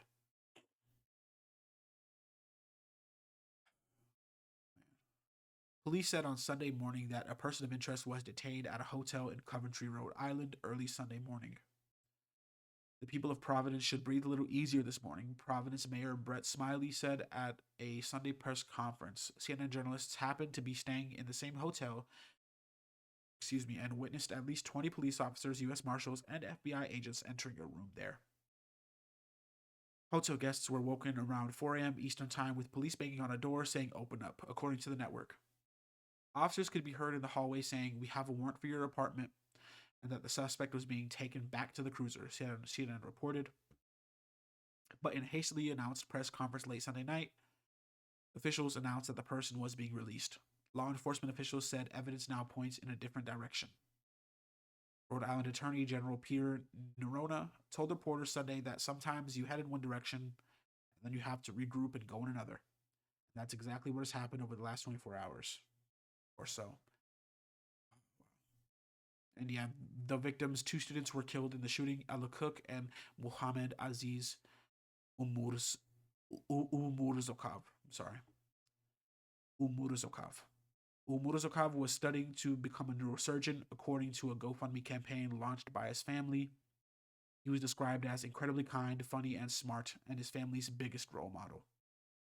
He always lent a helping hand to anyone in need without hesitation and was the most kind-hearted person our family knew. The GoFundMe reads, "Our family is incredibly devastated by this loss. I can only imagine." Cook, who was from Alabama, was the vice president of the Brown University College Republicans and a parishioner at the Cathedral Church of the Advent in Birmingham. Reverend Craig Smalley described Cook as an incredible, grounded, faithful, bright light, according to AO.com. The College Republicans of America said Cook was known for her bold, brave, and kind heart as she served her chapter and fellow classmates. White House Press Secretary Caroline Leavitt also honored Cook in a post on X. "There are no words, thinking of her family and friends, especially her parents. God, please bless them." Brown University student Kendall Turner has also been identified as one of the 9 people injured in the shooting. Durham Academy, a private K-12 school in Durham, North Carolina, told Fox News on Monday that Turner's family has confirmed she's being treated at a hospital. Understood. Yeah, it's all incredibly sad. May the 2 students who lost their lives rest well, and may all who were impacted by this attack hopefully heal with time, both physically and mentally, because I can only imagine the strain that they were put through by this sad and sickening attack. And I hope the person's found and brought to justice, 1,000%. Very sad news coming out of Providence, Rhode Island. Definitely sending a lot of love, strength, and thoughts to that community and that university at this time. And from Al Jazeera, some details about the Bondi Beach shooting that did claim the lives of 15 people, very, very sadly. Looks like vigils were held a day or two, a day after two armed men killed 15 people at a Jewish Hanukkah celebration on Sunday. At least 40 people remained in hospital following the attack, including two police officers who are in serious but stable condition. They said the shooting suspects are a father-son duo. And yeah, it looks like you know, the article from Al Jazeera does list the 15 people whose lives were taken. It looks like yeah, suspect looks to be a father and son, 50-year-old and a 20 and his 24-year-old son. Um, it says that what's really important is to say we do have a 24-year-old male in hospital at the moment, so it looks like he was able to survive. But I think if I do recall reading this, that the father did die. So that is something to note. It says police said initial investigation suggested the gunman could have been inspired by ISIL or ISIS ideologies, adding they found two homemade ISIL flags in a vehicle used by one of the men. Um, some Australian news outlets, including the public broadcaster ABC, identified the suspects as Sajid Akram, 50, and Naveed Akram, 24. However, the authorities have not confirmed their identities. The Sydney Morning Herald spoke to a woman on Sunday evening who identified herself as the wife and the mother of the suspects. She said the two men had told her they were going on a fishing trip before heading to Bondi and opening fire on an event celebrating the Jewish festival of Hanukkah. I always see the man and the woman and the son, said 66-year-old Lamanatua Fatu, who lives across the street in the Bonnie Rig neighborhood in Sydney's sprawling western suburbs. They describe them as normal people. It's so sad, and once again, you know, my heart, thoughts, and so much strength that goes to the families of those who were lost, and hope those whose lives were lost in this sickening and scary attack. May they rest well. It's incredibly sad. I mean, somebody losing their life like that, especially when they were going to, just celebrate what they believed in. It's incredibly sad, and I mean, of course, there's no place for violence in a world where it's already a violent life. It's so violent when it comes to, especially, you know, for minorities and for the oppressed. Like, it's already so violent for the way that we're positioned in this world, and just for everybody in general. It's all journey that varies beyond the person and beyond the demographics. It of course it varies across it all, and there's never any place for that, especially for these innocent people who you know didn't do anything to have their lives taken. They all just wanted to commune and celebrate their their Jewish faith. So yeah, I mean, once again, so much strength and support out to the families of those whose lives were lost, and may those who lost their lives rest well. Incredibly tragic.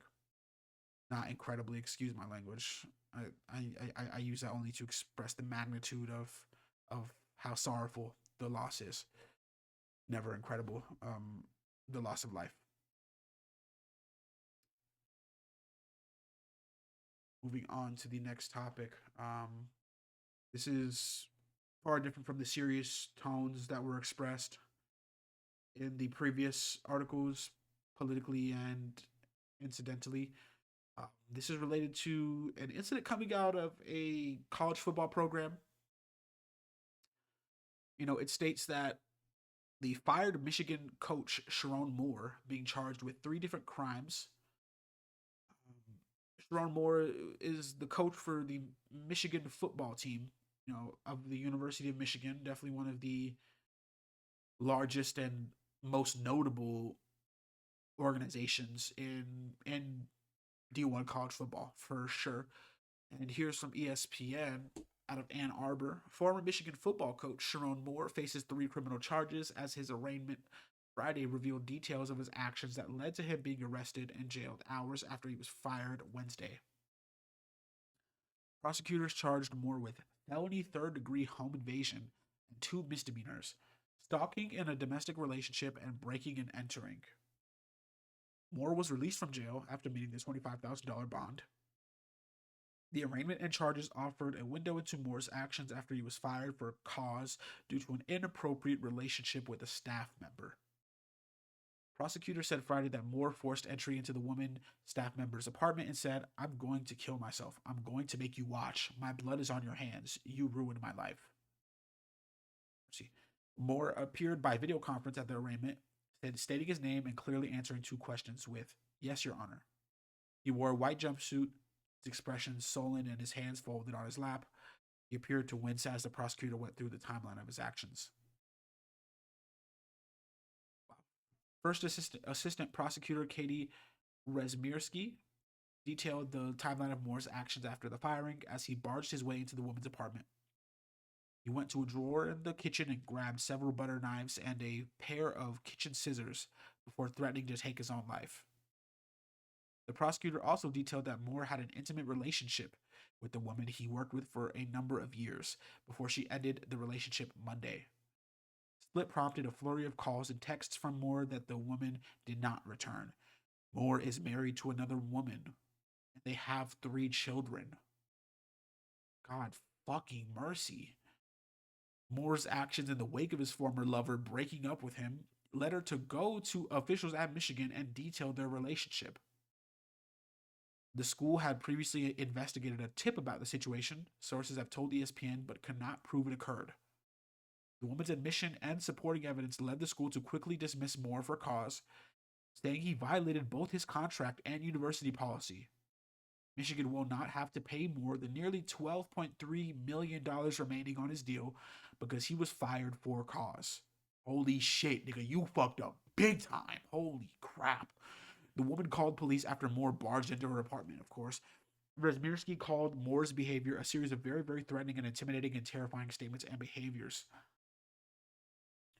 Some of the conditions that are part of Moore's $25,000 bond include GPS tether monitoring, no contact with the woman, and orders to not go to the woman's residence.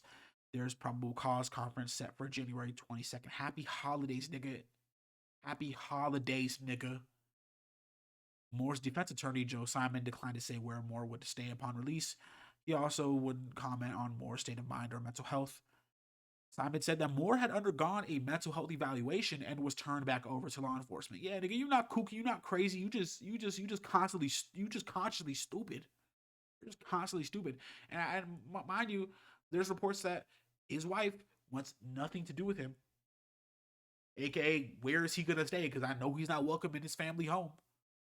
3 kids seen this unfold, like, what the fuck? What the fuck going on? Like, what? Like, obviously morally fucked up, but like, nigga, you put that on your plate and you fucked up everything. You fucked up the whole family dynamic. You fucked up everything. You fucked up your relationship with your wife. That's over your head. You lost your job, $14 million contract, you know, and now you got this shit hanging over your head for over a month. And Lord knows after this case, even if you don't go to jail, or even if you're only hit with like, you know, I'm not, well, of course not time served because he was allowed out on bond, but like, what now, nigga? Nobody's gonna, who's gonna hire you? You're destined for nothing. Yeah, go. I mean, hey, good luck, my nigga, because you might have to be a right wing grifter at this point in order to get any sort of motion after this, because you fucked up on a historic level.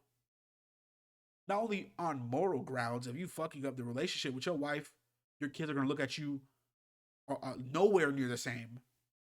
Probably not even gonna want nothing to do with you after this.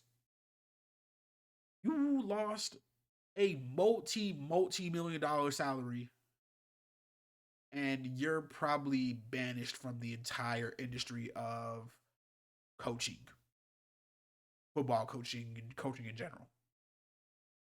Absolutely cooked. Definitely put that nigga on watch because holy shit, like the fuck up is immeasurable. Like, Nigga thought that he could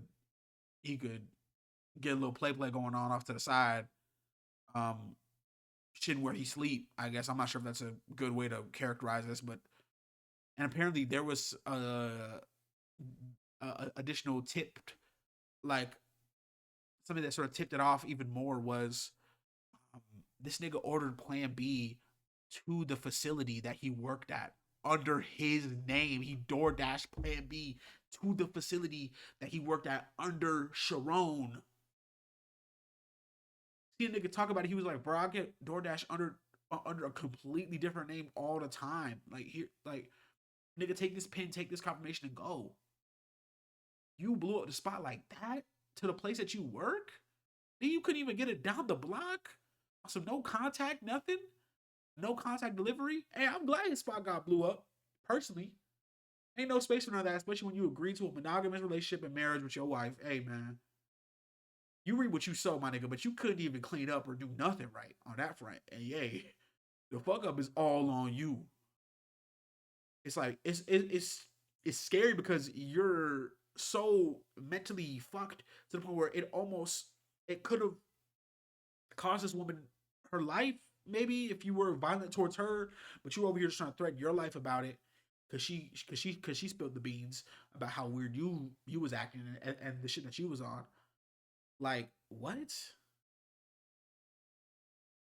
And Lord no, honestly, if he didn't react the way that he did in response to her ending the relationship, would she have even went out and told the football program that you guys were in a relationship?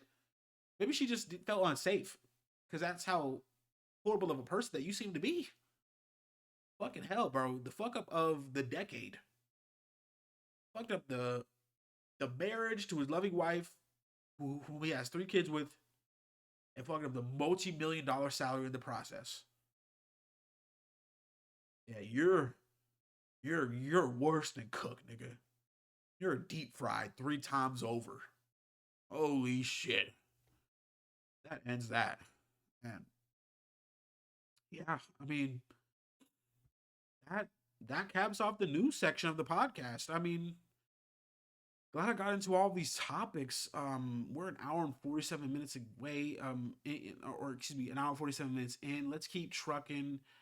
Um, I have sort of a yap section here that carries over from last episode and me skipping over that, but I think I'm gonna include that in a Patreon video that I'm gonna come out with. So be on the lookout for that when you do end up subscribing to the Patreon. Just if you want to support the show, feel free to check out my Patreon. The username is Negassie, Negassie. Once again, that is Negassie. Feel free to show me some love there. If you invest in me, I invest back in you by giving you some pure top shelf entertainment, baby. Patreon.com/Negassie, Negassie. Thank you so much. Onto music and media because hey, I'm always gonna talk about this. What have I been spinning when it comes to music and when it comes to film? What will I be spinning? Let's talk about it. Let's talk about it, baby. Hey, tis the season of Cardi. Tis the season of Cardi. Playboy Cardi, whole lot of red is the 5 year anniversary quickly approaches. It quickly approaches um, on December 25th. It'll be 5 years since Playboy Cardi released his genre-defining record, Whole Lotta Red, and my goodness, ages like fine wine. He was talking his shit the entire time. Like, give me that again, a bit of coffee. Talking his shit the entire time, all across the record. Everywhere I go, I get paper. Everywhere I go, I get paper. I'm a rock star. I could have joined Slayer. Got drum in the car. That bitch is Slayer. Get put in the box fucking with a player. AR in the box and came with a laser. Yeah, just like Al-Qaeda. Oh, what the fuck? How about that? Yeah, we been indicator. I'll ball on a bitch. Yeah, just like a blazer. Start with the. I'll link another one later. Nigga crazy, bro. He was talking shit all album. I was definitely a day one, night one, whole lot of Red Defender. Maybe there were certain parts of the album that I feel like were better than the others, but it quickly, hours if not days on, all made sense, and everything from front to back just banged so insanely. My God, Rockstar made Stop Breathing, Beano, Jump Out the House, No Sleep, Slayer, Teen X with Future, Control, ever since I met you. Oh, Shaq. Ooh. Nigga, too different, bro. Nigga, too different. Diaper guy. What? Oh my God. I feel like dying if you're not my punk monk. Bruh, over place. Rails over place. Yo, Perry won't come out here. I just know Richie be rich. Well, I don't think there was any Richie South Beats or any Richie South Beats with that tag on there, but Art Dealer, Filthy, Out of Town, Starboy. Oh my goodness, the way that they are credited with this monolithic body of work cannot be understated because them boys did they thing. That record holds up, aged like fine wine, 5 years on, and should be celebrated with reverence and grace. Ladies and gentlemen, this holiday season, go listen to A Whole Lot of Red by Playboy Cardi.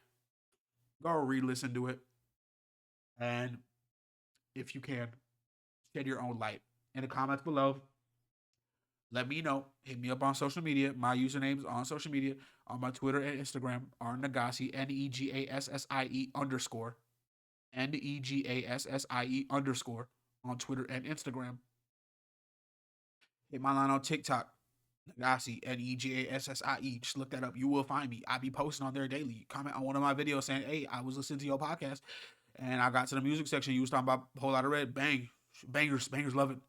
I posted a video about Slayer and that song just going. And he was speaking so good. Oh my God. I think about that entire album all the time, and I've been banging it a lot lately. It's like I've been listening to music, and especially Opium Baby. Oh my God! Oh, I don't want to start singing. I don't want to. I don't want to. I don't want to get corny or grating to anybody, but I could. I could. That song, produced by Opium Baby himself, truly one of a kind music, and hearing that live was otherworldly. I went to see Cardi in Fort Worth at Dickies Arena late last month. Changed my life, and that was on a whim. Ladies and gentlemen, go out and do shit on a whim. If you're thinking about doing it and it's an on the whim decision, on a whim decision, go do it. Have fun, live life, love, love, love, love, love your life.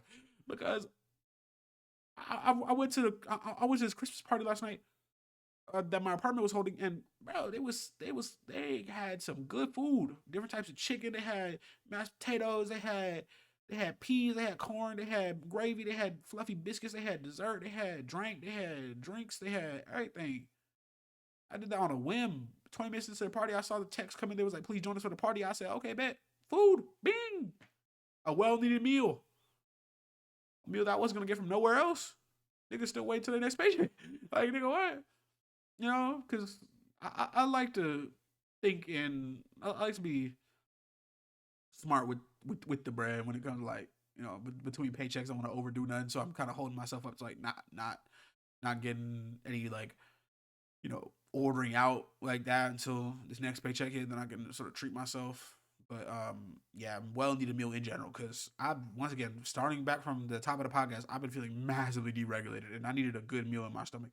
So yeah, that's what I get for going out on a whim and just doing something. And I'm so glad I did that last night, and I'm so glad that I went to see Cardi and experienced Opium Baby live because that song is otherworldly, and that whole album is fantastic. What a year that Playboy Cardi had! What a year! Should have been nominated for a Grammy. Should be winning a Grammy this coming winter, but hey, or this winter, excuse me. But no, I guess not. I guess not. I guess not. Sad, but is the truth. Shout out to Playboy Cardifications, Jordan Carter. I'm your brother.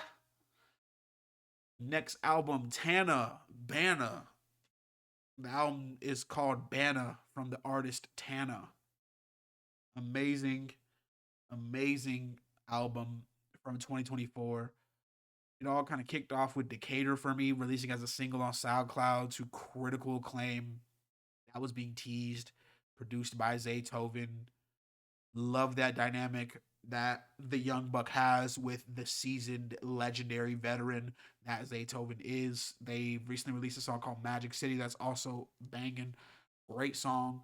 Love Decatur. Been banging that since it came out. And every time I come back to it, it's like striking gold again. That shit bang. And it never doesn't. There's so many songs that I can say the same thing for. Jesus Peace bangs. YSL bangs. Couple Dollars bangs. Cut Ties bangs. Designer Things. Oh my god. I turned that 50 into 1,000 bang. I travel to you 1,000 miles away. Oh my god. And that was you gripping on my designer chain. Get designer brand. We on designer things. Bag. Love that entire album. That song is probably my favorite though. I'm trying to turn the world up. I'm trying to turn the seniors and the boys and girls up. Oh yeah. 100%. I love that entire album. I got a piece of paper. I get okay, baby. I forgot which song that was. You know, but then new YSL. It's YSL. My fault. But yeah, no. Love the entire album. Shout out to Tana. Can't wait to hear what he has coming out next. Need him to drop ASAP. Still very, very young. Lot to do in this game, but he's already accomplished so much since he was 13. I think he's like 18, 19 now. Might be going to 20, but kid has a lot left in the tank, and he's closely associating himself with the Dollar Gang folks, the OA kids, and they're all doing a lot of amazing stuff. They're plastered along this list as well. Speaking of which, Southside Silhouette have been speaking praises about this kid for a minute. Awesome. New EP released pretty recently on SoundCloud and came out on streaming platforms on the 6th, titled Through the Headphones. Great songs. Once it like he never misses. Anytime he drops, I'm there. He dropped some untitled shit on Halloween. I was there. Amazing songs. Changes with 6 Bill, Dior vs. You. Bangs.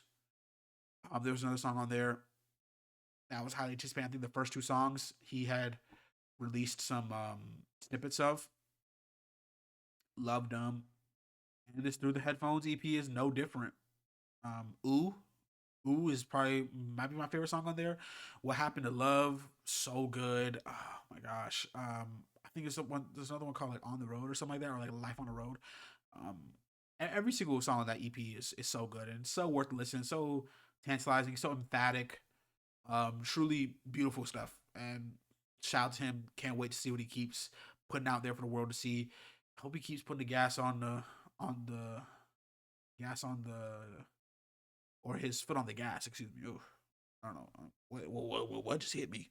But yeah, hope he keeps putting the foot on the gas and can't wait for his next full length. 100%. Shout out to Southside Silhouette. Breakout artist of the year? Maybe.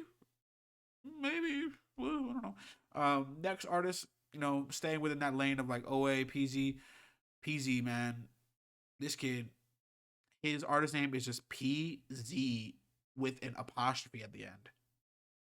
And his Instagram is like P3EZY, I think. And then maybe underscore or something like that. I'm not sure, but this kid is awesome. I think he positions himself as like a model, and he at least initially, and I think he was on tour with Cardi for a little bit, popping up at some of the shows, and he started doing this run of releasing all of these songs um, over the course of like a year or so. What a run! This single run, oh my gosh! And I already know he's not gonna put no shit like this on his first full length release. It's gonna be brand new, but every single song, like everything he drops, like again and again and again, he drops frequently. He dropped a a massive amount of singles over 2025, and every single one is good at the very least. And like Hetty's bussin', that was a big one that has like gained the recognition of like streamers and people in the rap space. Hetty's Bustin' is so good. Um, Best Me, I think it's called Best Me. Oh yeah, I love that song. Rango bangs. First Date bangs. There's a song he released, I think this a few days ago called Bad Boy. Good, it's good sound, great sound. Moa Swag. They got sort of an ode to Moa Lola. There's a song he released with Dior vs. You that I really like. I think it's like None of This, something like that. Let me just double check. It's a great song though. For None with Dior vs. You. Love that song a lot. That instrumental is different. That beat go crazy, but yeah, PZ definitely an artist to watch. Everything from a single run, honestly, just put it on, you'll enjoy it. But if I had to um, recommend one song, it's probably For None, Durango, or Hetty's Bussin'. Look up HEDISBUSSIN. That music video is also really good. Shout out to Xavier Anthony. A lot of different cameos. Got a bunch of them kids who are within Dollar Gang and OA, and I mean, not gonna say kids because a couple of them are grown just like me. Shout out to Diamond. Shout out to Teasus. They grown just like me, but so many other cats are younger, so that's why I kind of just say kids. But a lot of different cameos on there. Just like I said, Teasus, Diamond, Skate Star was in there. Tana was spotted. They were in Paris a little bit in the music video, and they were there. Love Misa Peasy. Shout out to Peasy. And next is Osama Sun Psychotic. Literally just be doing full runs, full listens of that album. You know me well enough. You know I'll be listening to Osama Sun. I love me. I love me some of his music. Can't go wrong with it any time of day. He has a song for it, and he's able to encapsulate his sound. And there's my cat jumping on my chair. He's able to encapsulate this sound and sort of fit this like mold that he's shaped and you know trailblazed within, and it's so cool. It's so inspiring, and I mean everything he releases, I anticipate. And the leaks, though they're incredibly sad that he had a bunch of songs leaked, he's kind of coming to a point of acceptance with it when he speaks on it, and even coming down to like him playing some of the leaks at shows. Like my favorite leak from him, Mine is so good. It's called Mine. Look it up on SoundCloud. Um, Such a good song. Another song I've been banging on repeat, especially as of very recently. A song that Bruce jogged my memory about because I had heard that song previously, but have become addicted to it again because of that amazing beat. And of course, Thomason always knows how to manipulate and ride those beats with excellent precision. So shout out to Osama Sun. That mine what might be one of the greatest leaks in recent memory, in my opinion. Besides, of course, any Cardi leak because any Cardi leak is goaded. Yeah, but another album that I definitely want to talk about is Slayer Half Blood. Half Blood by Slayer, one of my favorite underground releases, but one of my favorite albums of 2025. Quickly, so like over the past couple weeks, came across that. It released in early November. It's called Half Blood by Slayer, Slayr. This young 18-year-old out of Philly is special.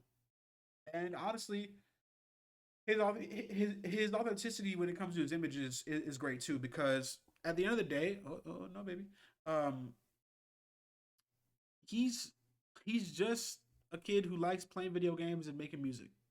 He streams. He's you know one of us, one of us, one of us. But yeah, I mean, on top of that, he knows how to rap his ass off. And he was even talking about it because there was some beef between YSL and um, like the OA affiliated YSL and FN, which is Nine Vicious's sort of branding, and of course subsequently YVL getting looped into it with Apollo Red, who's a member of YVL, and um, Destroy Lonely being attached to YVL through Opium. And there's been a lot of beef about that. And he sort of chimed about it like, bro, like niggas need to hop in the stool, bro. Niggas need to hop in the stool. He was talking about, bro, I'll ride any of these underground rappers beats. He did. He wrote an Osama Son beat just like that because somebody was claiming that he couldn't. He did that.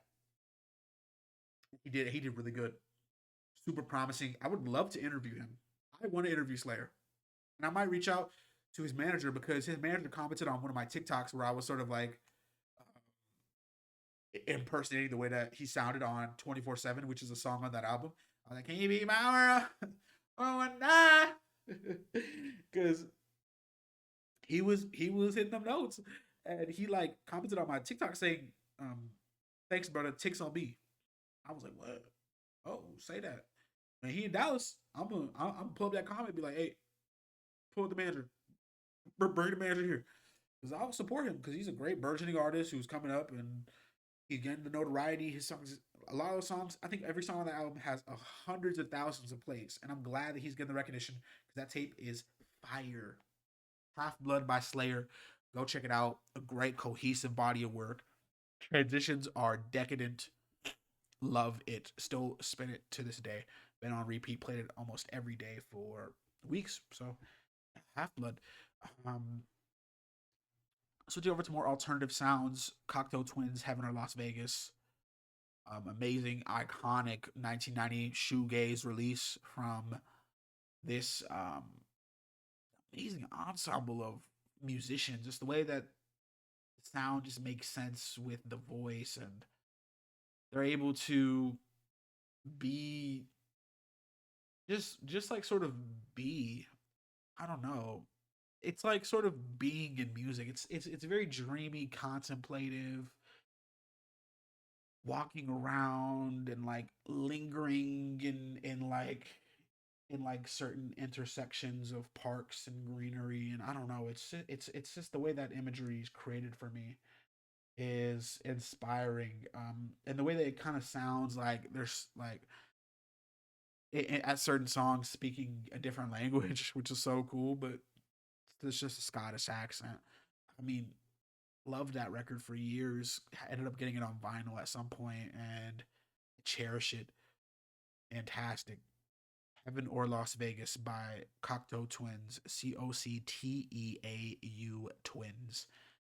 Give that a spin when you get the chance, and you will see where I'm coming from with that imagery. It's very like almost makes you feel cozy to some of those songs, and makes you want to go see things through that like artsy fallen angels filter. Like it kind of makes me wish my eyes had that sort of filter and like was able to walk around and see things in 5 frames a second, sort of like hazy almost. Like I create that imagery in my mind when it comes to that, and I see it in that beautiful blend, that beautiful visual blend. Cocteau Twins, Heaven or Las Vegas, iconic and legendary. 1000%. Magdalena Bay, Imaginal Disc, great indie pop alternative record from 2024. Monolithic, an institution in like cohesion between these musicians. I mean, what a work. Oh my gosh. If I recall, Magdalena Bay is a duo act. I was looking over that music. Yeah, I'm looking over that music. Yeah, I see right here. Yeah, it's two individuals, the Miami bred duo of vocalist Micah Tenenbaum and producer Matthew Lewin, aka Magdalena Bay, exist at the intersection of top 40 dance pop aspirations and indie synth aesthetics, as reflected in their aptly titled 2121 debut, Mercurial World. Um, Imaginal Disc is to be a classic, already a classic in my eyes. I love Death and Romance so much, and every song is so good. Killing Time, Image, Death and Romance, Fear Sex, Vampire in the Corner, the way that one starts too. It's like so many intimate looks into like these two individuals' cohesive mind. Oh my god. So good. So good. Watching TV, I think I said that already. That's my floor. Super cool. Angel on a Satellite. And the Ballad of Matt and Micah to end off the album. Ooh, they went stupid, man. They went stupid. Love that album. And of course, gonna always shout out The Sword and the Soaring by Navy Blue, because every release by Navy Blue is eternal, and that is in my pinned albums on Apple Music. I love, love, love that album. Album of the year. Bang, bang. Nice. So yeah. That does it for music. Media, I watched Hamnet last week and I cried like a fucking baby 2-3 times. I watched Hamnet at the AMC theater on Wednesday evening and I cried a fucking storm. Emotional wreck, acting performances, 5 out of 5. I put it up on my favorite films on Letterboxd. It replaced the Social Network. I'm sorry. Fuck you, Matt. Fuck you, suck. The fuck, nigga. Get usurped. Fuck, because I'm definitely not taking Ikiru, Cherry, Taste of Cherry, or Lahain off. You don't deserve to be around them niggas anyway. Fuck, Hamnet gonna be in the Criterion Collection just like them. What we have at? What? So yeah, 100% amazing film. Chloe Zhao, you did your thing. You did your thing, fam. Chloe Zhao, you did your thing. Acting performances out of this world. Just the raw emotion and the presence. The presence. There's only a few people in a scene. The shots, the cinematography, it's so well intentioned. Every single shot was so well intentioned. The way things panned and the way people were caught in frame when she was about to give birth, and just the way that she was sort of coming out of the frame as she was running over to the forest, and then she came back in. She hurled herself back in. Oh my God, the life made me feel like I was there. Thank God I wasn't, because that was millennia ago, and I would have been nowhere near welcome. But it's like I was there. Oh my gosh, the waterworks! Like I sort of anticipated this to be an emotional ride, but my goodness, the ride that took me on is still it's still what Hamnet. Yes, go watch while you can and buy it. I'm gonna buy it. Once again, I think it's gonna be a Criteria Collection edition in the future. I hope it is, because it deserves to be already, in my opinion. I'm gonna watch Sentimental Value. I look forward to watching that film and relaying my thoughts. Next podcast, maybe the next one after that. We'll see. But yeah, that does it for music and media. On to gaming and tech. The Game Awards winner. Um, Game Awards happened pretty recently, and yeah, guess who swept? You better believe it. Expedition 33. Best Family Game won Donkey Kong Bonanza. Not necessarily surprised. This is their 23rd Game Awards since 2014, them being Nintendo. Hey, Raven. Innovation and accessibility was Doom: The Dark Ages. That's great to hear. Shout out to them being innovative when it comes to accessible games for those who need accessibility. Um, Best esports game was Counter Strike 2. Not surprised. Kind of interesting given the market shakeup that's occurred over there recently, but I guess that doesn't really affect the credibility of the esports scene with CS2. Best esports athlete won Shelby. Don't know who that is, but shout out to them for winning Best Esports Athlete. Best Esports Team was Team Vitality. Maybe due to their success across certain games, or maybe the way they took over in different esports, which is cool. Um, a few names I see over there: Team Liquid, PH. It's the Filipino Team Liquid, Team Falcons. Yep, know them. NRG. Yeah, shout out to NRG. I know their Apex team. I know that they had a couple guys like Sweet and a couple Apex esports players that are on there for a bit of time. Best mobile game was Umamasume Pretty Derby. Wow, okay. Wuthering Waves was up for discussion there as well. Surprised that didn't win. That was getting a lot of love, I think. Best independent game was Claire Obscure Expedition 33. It's first on this list. That was the first one of the night. I think this is all in order, which is cool. Record breaking 13 nominations, and rightfully so. That game is awesome. That game is awesome. Best adaptation: The Last of Us Season 2. Okay. Cool, cool, cool. Looks like a Devil May Cry was up there as well. Until Dawn. Wow. A Minecraft movie. Wow. Okay, okay. Last of Us Season 2 definitely got a lot of praise, a lot of conversation as well. Um, And season one won in 2023 as well. So yeah, not necessarily surprised.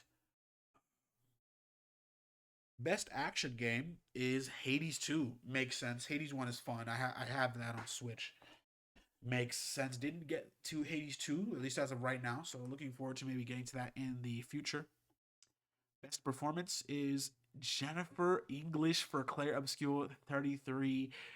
She played Mael. Mael is fun to play with and a great elements to that story. What I have yet to finish Expedition 33, but the fact that I'm giving it so much praise for a partially completed game should say enough. Should say enough. Games for Impact. South of Midnight. I'm not sure what that game is. Let's see. Compulsion Games picks up its first nomination and Game Award win with its third game release. 2013's Contrast and 2018's We Happy Few failed to pick up either a nomination or a win. Looks like maybe these are games that made a positive impact on the community and, was able to send a good message, which is great to hear. Best ongoing game, which is very competitive always. Fortnite, Helldivers 2, Final Fantasy 14, No Man's Sky, and Marvel Rivals were all nominated. One game that does not look like it made the list was Diablo 4. And I'm not necessarily surprised as a person who has poured well over 1,000 hours into Diablo 4. Makes sense why it's not nominated for the best ongoing game because shit, it's a lot of the same shit. It's a lot of the same cycle, and it's like, yeah, of course, these types of RPG games, you're expected to see a lot of the same shit, but it's like, bro, like you gotta give me some more still. And I think they did do a little teaser for extra DLC content, which I'm looking forward to going back into. It's coming out at some point in 2026. That'll be very interesting to see. Blizzard Entertainment, don't disappoint me like you always do. Thank you. Thank you so much. All right. Looks like No Man's Sky won Best Ongoing Game, though, surprisingly. Especially compared to Fortnite. Doesn't make sense. Helldivers 2 even being nominated kind of makes sense, but it not winning makes sense as well. I think they've done a little bit recently to help amp up the fan base, so that's good. Marvel Rivals not winning makes sense, 100%. Somebody who's put in over 1,000 hours in that game as well in just over a year. The game came out on December 6th of 2024. I put in over 1,100 hours since release, and it being a nominated ongoing game makes sense, but it winning would have fucking surprised me. Best audio design, Battlefield 6. I guess for surround sound. I don't know. I'm not sure the realistic factor playing into it. I played the battle royale mode and I played it in beta. I enjoyed it, but I don't know. Audio design, it has some really good competition.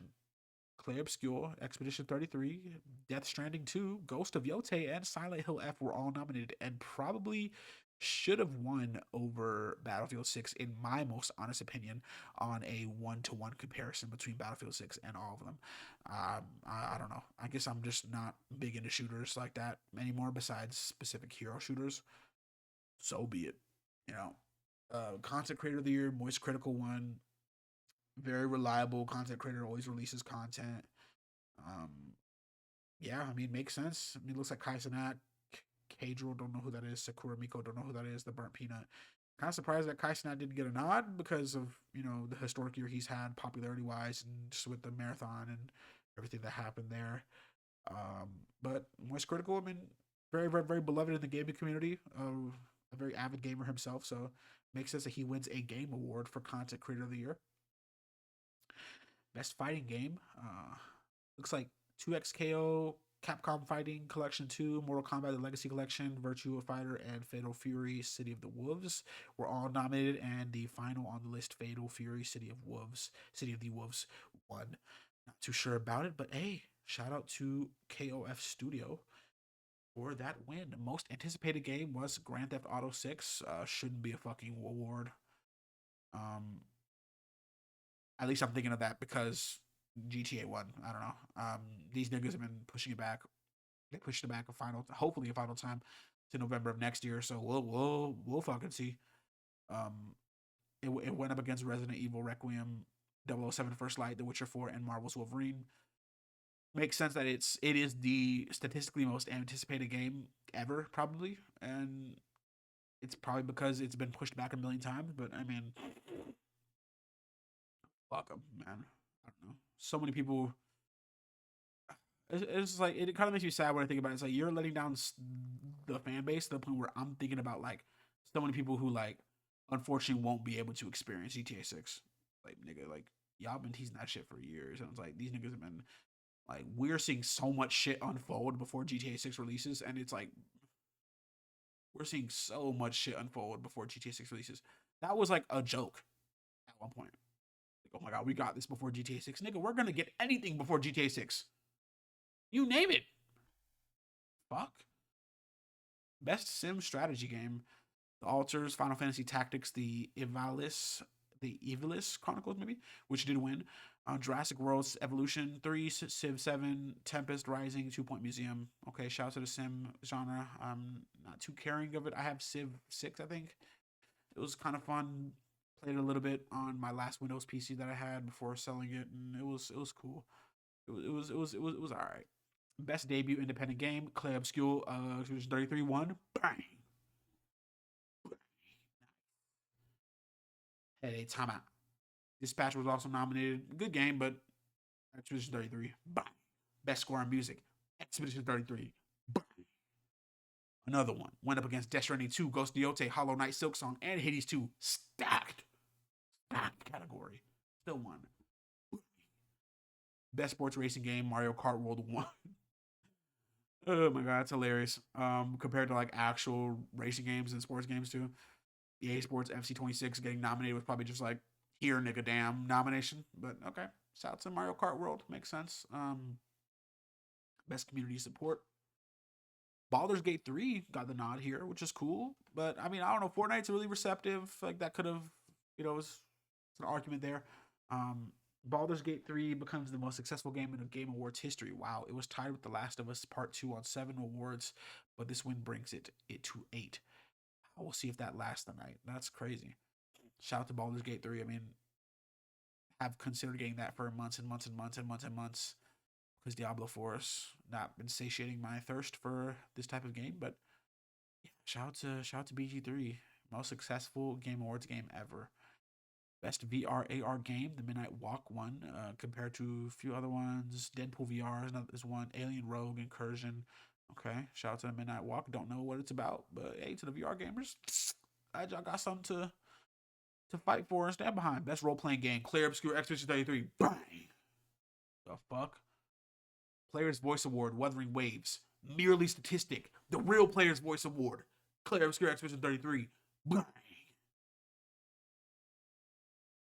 In a shock victory, Wuthering Waves picks up the first win for Kuro Games.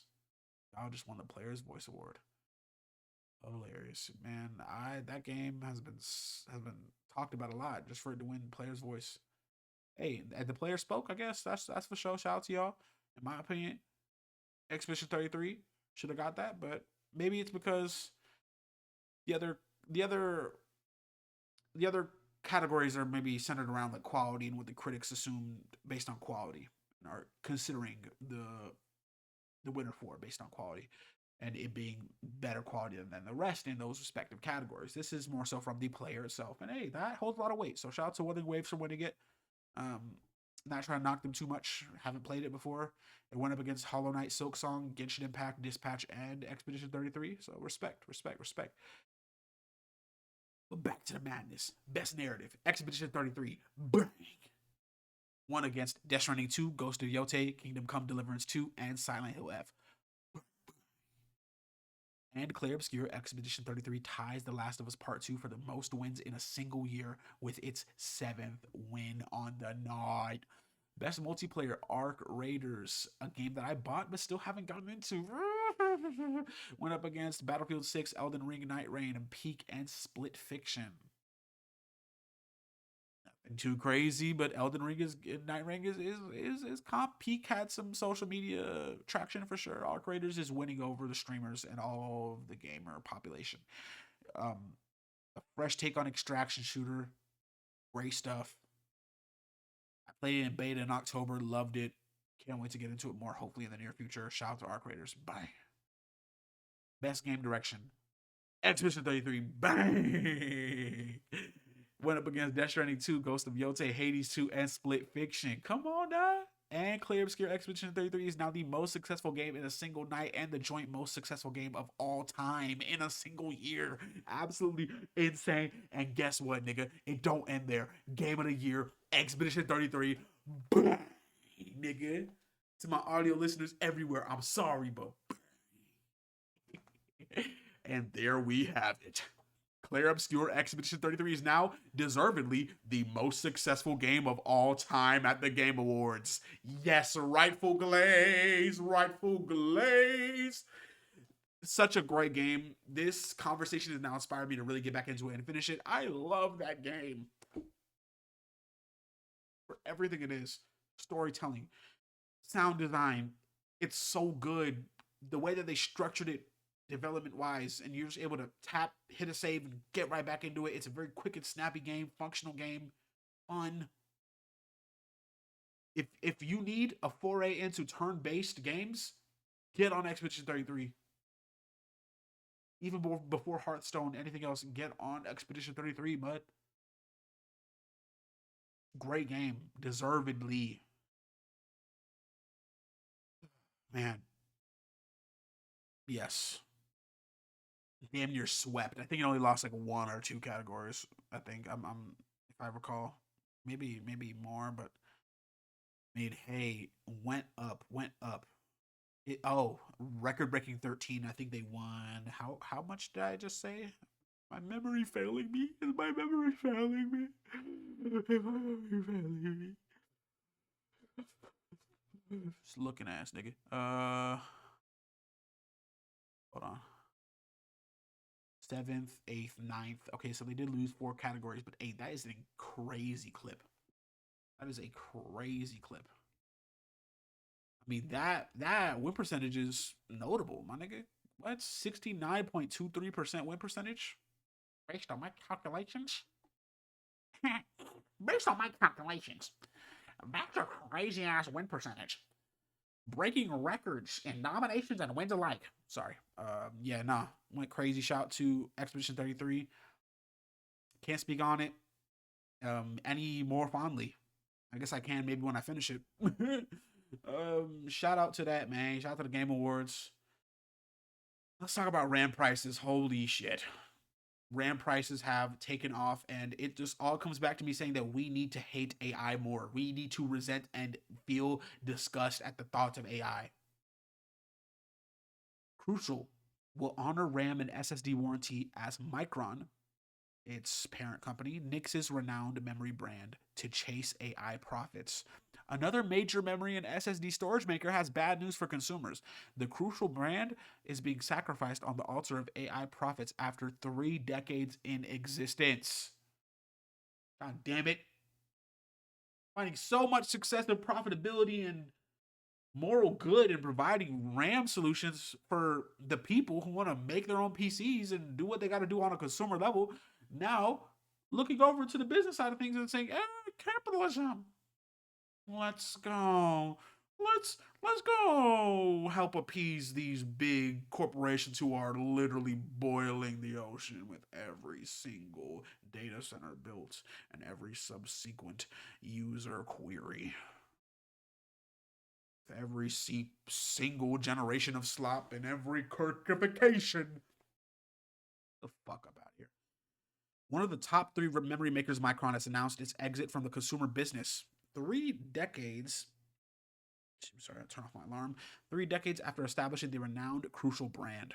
The move comes as the 2 biggest memory companies, Samsung and SK Hynix, are finding out that they can charge Nvidia double for the high-end memory that goes into its graphics cards and AI chipsets, and the market would take it. God damn it! The consumer memory business, on the other hand, has been put on the back burner as much less lucrative. Wow. Look at us. We're little pieces of shit. We're the little pieces of shit over here, not making the big corporations enough money, so they gotta go and help kill the environment. Okay, thank you. The 64GB Crucial Pro memory kit, for instance, may have fallen in the price on. Let me just rewind my sentence. I'm getting ahead of myself. The 64 gigabyte Crucial Pro memory kit, for instance, may have fallen in price on Amazon a bit, but it's still double what it used to cost just a month or so ago. Yeah, I mean, I have price charts here that are absolutely insane to look at. The visuals are daunting, harrowing, terrifying, every single negative adjective in between. Disgusting. I mean, let's go to PC part picker. Yeah, DDR4, 16 gigabytes of memory has ballooned up in price to around, I'd say, 110 to 120 as of right now, which is insane for DDR4 memory, last gen memory, at 16 gigs, which isn't even like, you know, desirable gigabyte amount. People want 32. So yeah, no, absolutely insane. Oh, there's my cat. Hi, baby. DDR4 3600. Oh yeah, that was only for DDR4 3200 megahertz, which is sort of the lower end of megahertz, which is sort of how fast it can process data and how fast it can process memory. So 3200 megahertz is the smaller option, and 3600 megahertz is the better option for DDR4 memory. And yeah, the two times 8 gigabyte set, aka the 16 gigabyte set for these RAM sticks, have increased for the 3600 megahertz variation on average to just about maybe 125 to 130 as of right now. Barnacles, fucking barnacles. DDR4 3000 megahertz, 32 gigabyte variant. Average price over the last 18 months has ballooned up to just under $200. This is for DDR4, last generation RAM. DDR5 is where we're at right now, and DDR6 is likely on the way. Lord knows how expensive that's going. Actually, might not be on the way. I don't know what they're going to be creating on a consumer level, on a technological innovation level. It's tearing. And will we even have access to the next generation of memory? Don't know. Um, 32, 32 gigabytes of DDR4 has ballooned up almost past $200. I'm not sure what this blue means. Oh, but the black line, yeah, it's just under 200. DDR4 3200 megahertz. DDR4 3200 megahertz, which is I think on the high, no, it's on the middle end of megahertz processing. 32 gigabyte variation, which is desirable amount for most consumer gaming PCs. Peaked over 200 as of recently. Fuck. DDR4 3600 megahertz, best you can get with megahertz processing. 32 gigabyte variation, just under $250. Oh my goodness. DDR4 3200 megahertz, 64 gigabytes, has peaked past $400. We are in hell. Cities will burn, nigga. DDR4 3600 megahertz, 64 gigabytes is almost $500. Someone will pay. DDR5 4800 megahertz, 2 times 16 gigabytes, the same amount of memory I had in my PC that I still wish I had. I don't know why did I sell that shit. Why did I sell that shit? I regret it every day. I don't know why I ended up selling that shit. I don't know. Yeah. I mean, there was a difficult decision I had to make over the summer, just to make more money to, do things. But it's like, why did I even do that? I don't know. I don't know why I should have did that. I'm not even thinking about the price of it right now. It made streaming easier. When I stream on my laptop, I get constant server disconnects, and even then, I did sell it for a good amount of money. But I used half of that money to get a PS5 Pro, so I could have just been better off just keeping the PC maybe and just trying to make it shake a different way. I had just gotten a job, like a new job around the time that I sold the PC, but it was like the first week or so in when I sold it, and I don't know. And this new job doesn't pay me as good as my last job, but it's just like, damn, I wish I just kept that for you know streaming and content creation. But hey, it is what it is. I can't look back. I made that decision. It is what it is. Um, and I'm gonna start going up off content and making a lot of money, and I'm gonna get a new PC, and I'm going to rebuild it. I'm gonna get a new PC build. I'm gonna afford everything. I'm gonna get the latest and greatest of everything for a PC, and I'm gonna get the best water cooling from Leon Lee like I got before. I'm gonna get a 9800 X2D. I'm gonna get a Threadripper actually. Fuck it, not even 9800 X2D. I'm gonna get a Threadripper processor from AMD. I'm gonna get the best motherboard on the market like I did last time. I'm gonna get a fantastic Antec build, or I'm gonna get The fucking it starts with an F. It's frontal. No, frontal. Front. Leon needs a good one. Fractal. I'm gonna get a crazy fractal design build out. Yeah, I'm gonna go crazy, but it's just like damn. DDR5 4800 megahertz, 32 gigabytes. It's $350 right now.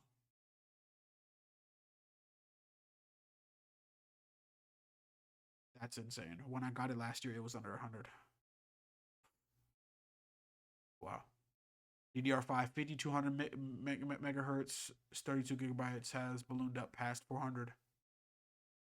And a year ago, it was at 100. DDR5 5600 megahertz, 32 gigabytes was just around 100. Now it's just under 400. Wow. DDR5 6000 megahertz, 32 gigabytes. About $450 a year ago. Once again, teetering around 100. DDR5 5600 megahertz, 64 gigabytes. $650 was around $200. Excuse me, DDR5 6000 megahertz, 32 gigabytes was just over 100. It's probably like 115. But DDR5 5600 megahertz was 200 a year ago, and now it's 650. DDR5 6000 megahertz, 64 gigabytes, which is probably some of the best RAM you could get on the market, is just around or over $800 right now, and it was just a bit over 200 a year ago, if not 200. That's the state of the world in the name of all that is AI, right? We don't hate AI enough. We need to start hating it more. Let's get into despising AI, right? Come on, guys. Let's get to despising AI together as a people.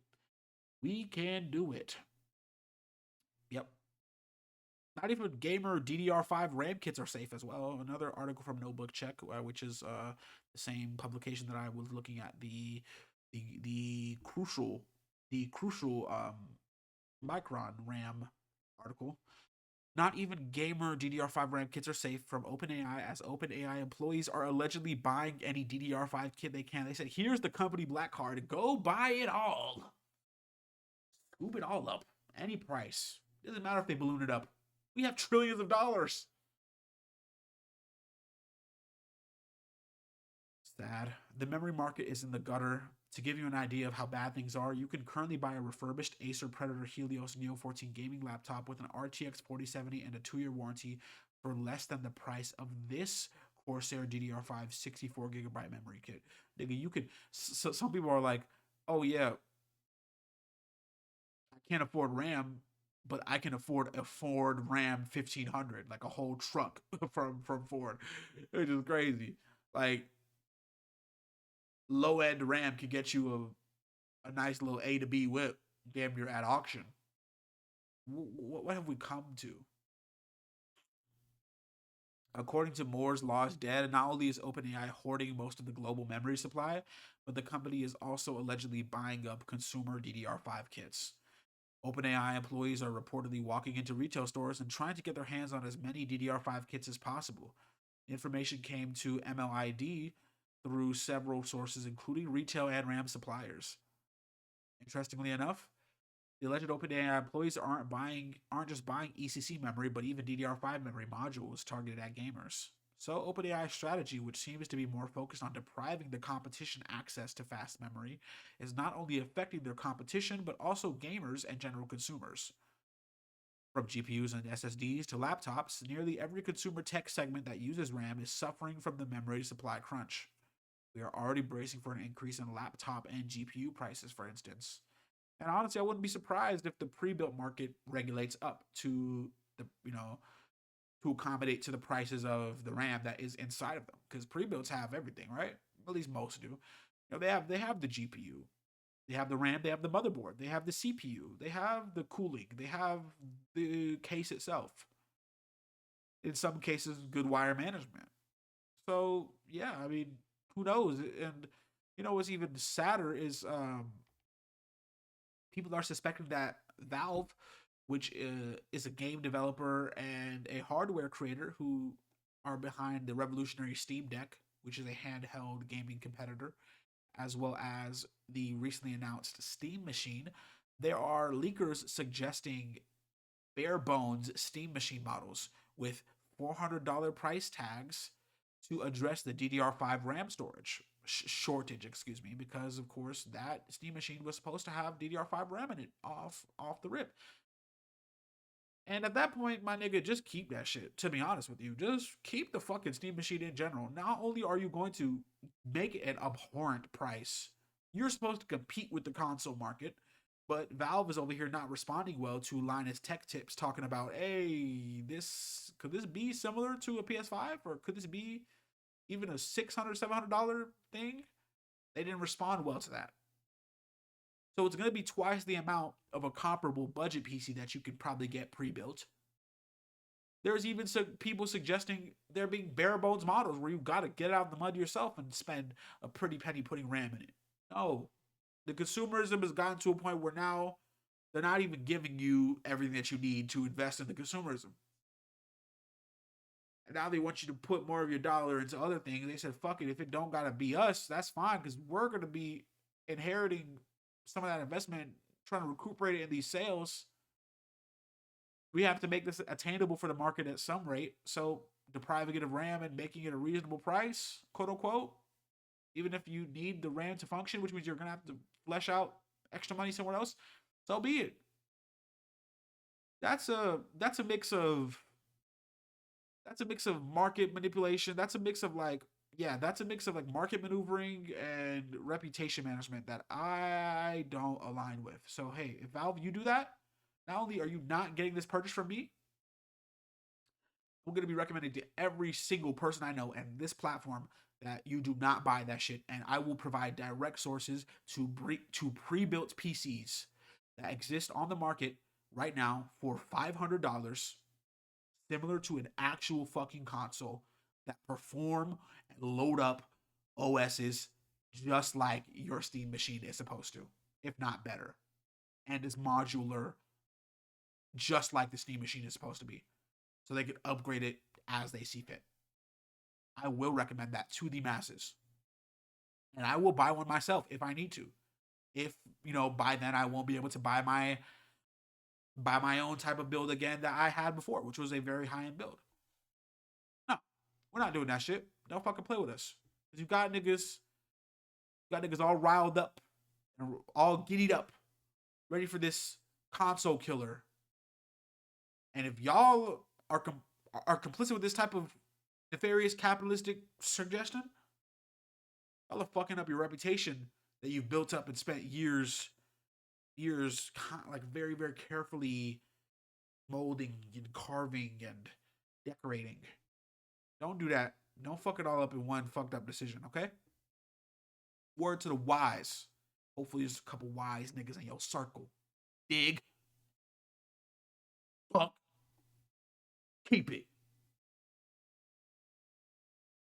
200 more than this weak ass recommendation is what I was wanting for a full base model of this machine, by the way. $400, $600 max is what I was thinking for it to be full functional. Plug and play, bang, $600. I was thinking like that's perfect. Slightly above the console, but it's worth it because you're getting all the capability with the Steam OS. You're able to dual boot into your own operating system, Windows, Linux, no matter what. Hey, if you do that and you fuck it up, nope, no. If you make it $1,100, $1,200, I'm gonna be telling everybody I know who is even considering this shit, you can get something for half the price that performs comparably to your machine, or you can spend $100 or $200 more for a pre-built that absolutely wipes the floor with your shit. Don't play with me, nigga. Don't play with me. I swear to God, don't. This platform is going to do nothing but grow, and I'm going to speak against you if you do some shit like that. Trust me. Trust me. Trust me. And in another episode of why we should be hating AI more and more, update: Samsung to halt SATA SSD production. A leaker warns of up to 18 months of SSD price pressure, worse than Micron ending consumer RAM. Oh, like when we thought it couldn't get any worse. Lord of mercy. This was 2 days ago. Oh my God. Samsung is reportedly preparing to wind down its SATA SSD business, and according to a well known hardware leaker, the move could have far more serious consequences for consumer pricing than Micron's decision to end its crucial branded consumer RAM lineup. The claim comes from Tom, host of the Moore's Law is Dead YouTube channel, who says multiple sources across distribution and retail have independently confirmed Samsung's long term exit from SATA SSD production. The leak comes after another report detailed that Samsung has raised DDR5 memory prices by up to 60%. Of course. Of freaking course. Despite declining interest among enthusiasts, SATA SSDs continue to feature prominently in retail sales, accounting for a noticeable share of top selling SSDs on major platforms such as Amazon. I think I got my sister a Samsung SSD a couple years back because she wanted a place to store her photos and have stuff backed up. Yeah, accounting for a noticeable share of top selling SSDs on major platforms such as Amazon, particularly in the budget and upgrade segments. Tom argues that removing a major supplier like Samsung from this segment could tighten supply and push up SSD prices across the board, at least in the short to medium term. Got it.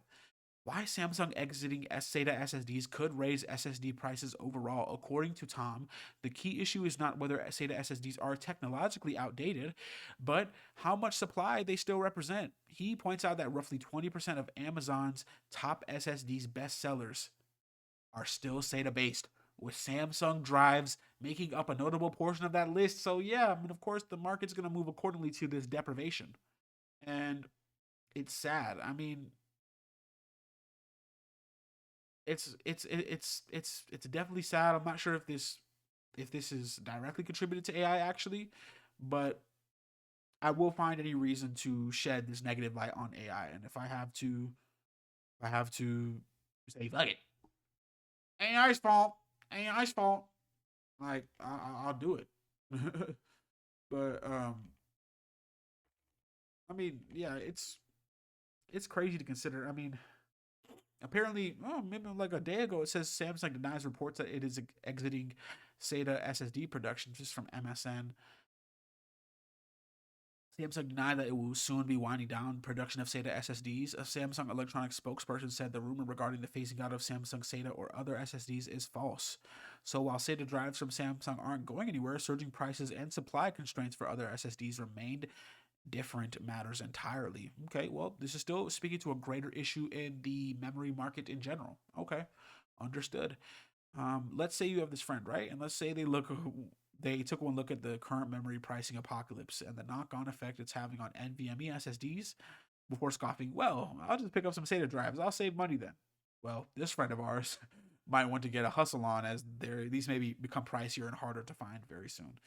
Yeah. I mean, yeah, I guess maybe it was sort of narrowed in on Samsung as an entity and their specific SATA SSDs being winded down production wise or being reduced in production, but Samsung come out and say that's not true or that's cap. That cap, boy. We not doing it. That should not happening. But still, let's reframe it to other major players in the memory market and the SATA SSD production game. Wow, who is winding down production? Let's take a look at stats. See if we can pull it from the factories or pull it from public reporting that these companies have to provide. Let's see who's actually winding down production and um, let's maybe get to asking questions and looking at our inside sources like what do you know, what do you know? Yeah, it's a greater issue that of course capitalism does nothing but promote. Ladies and gentlemen, this is 2025 in America where soon, very very soon, we won't be able to afford anything. Yeah, that's why I gotta get rich tomorrow. I ain't gonna lie to you. Like I gotta get my bands up, and I have to accrue some some wealth that warrants a comfortable lifestyle. Because I've had enough of the rat race, man. I'm hoping that for all of us, we can get out of it at some point and be happy doing it. Because Lord knows that this system doesn't want you to do that. It's bad. But that does it for episode 2 of the Master of None podcast. I've been speaking to you for almost 2 hours and 50 minutes, 2 hours, 48 minutes, and 55 seconds to be exact. If you made it all the way here, thank you so much for your support. It means more than you can understand. Feel free to let me know what you want to hear from me, if there's any improvements I can provide, if there's anything that I can do to improve this podcast experience for you, the listener, let me know. Comment it, find me on social media, DM me. I will respond and I will cater to you, the listener, and I will improve. I will be better with every podcast. Next podcast, I'm going to come at you with a clear mind, and I'm really, really excited. I'm really excited for what's to come. More of this on the way, y'all. I'm so appreciative. Every single one of you support me and what I do, and me speaking my piece and talking about shit that matters to me. Thank you so much. I'm so grateful for you. Thank you for your time. It's been yours truly. It's been Nate. It's been Nagasi. And I will catch you in episode 3. Take care. Be safe. Have an amazing morning, afternoon, or night.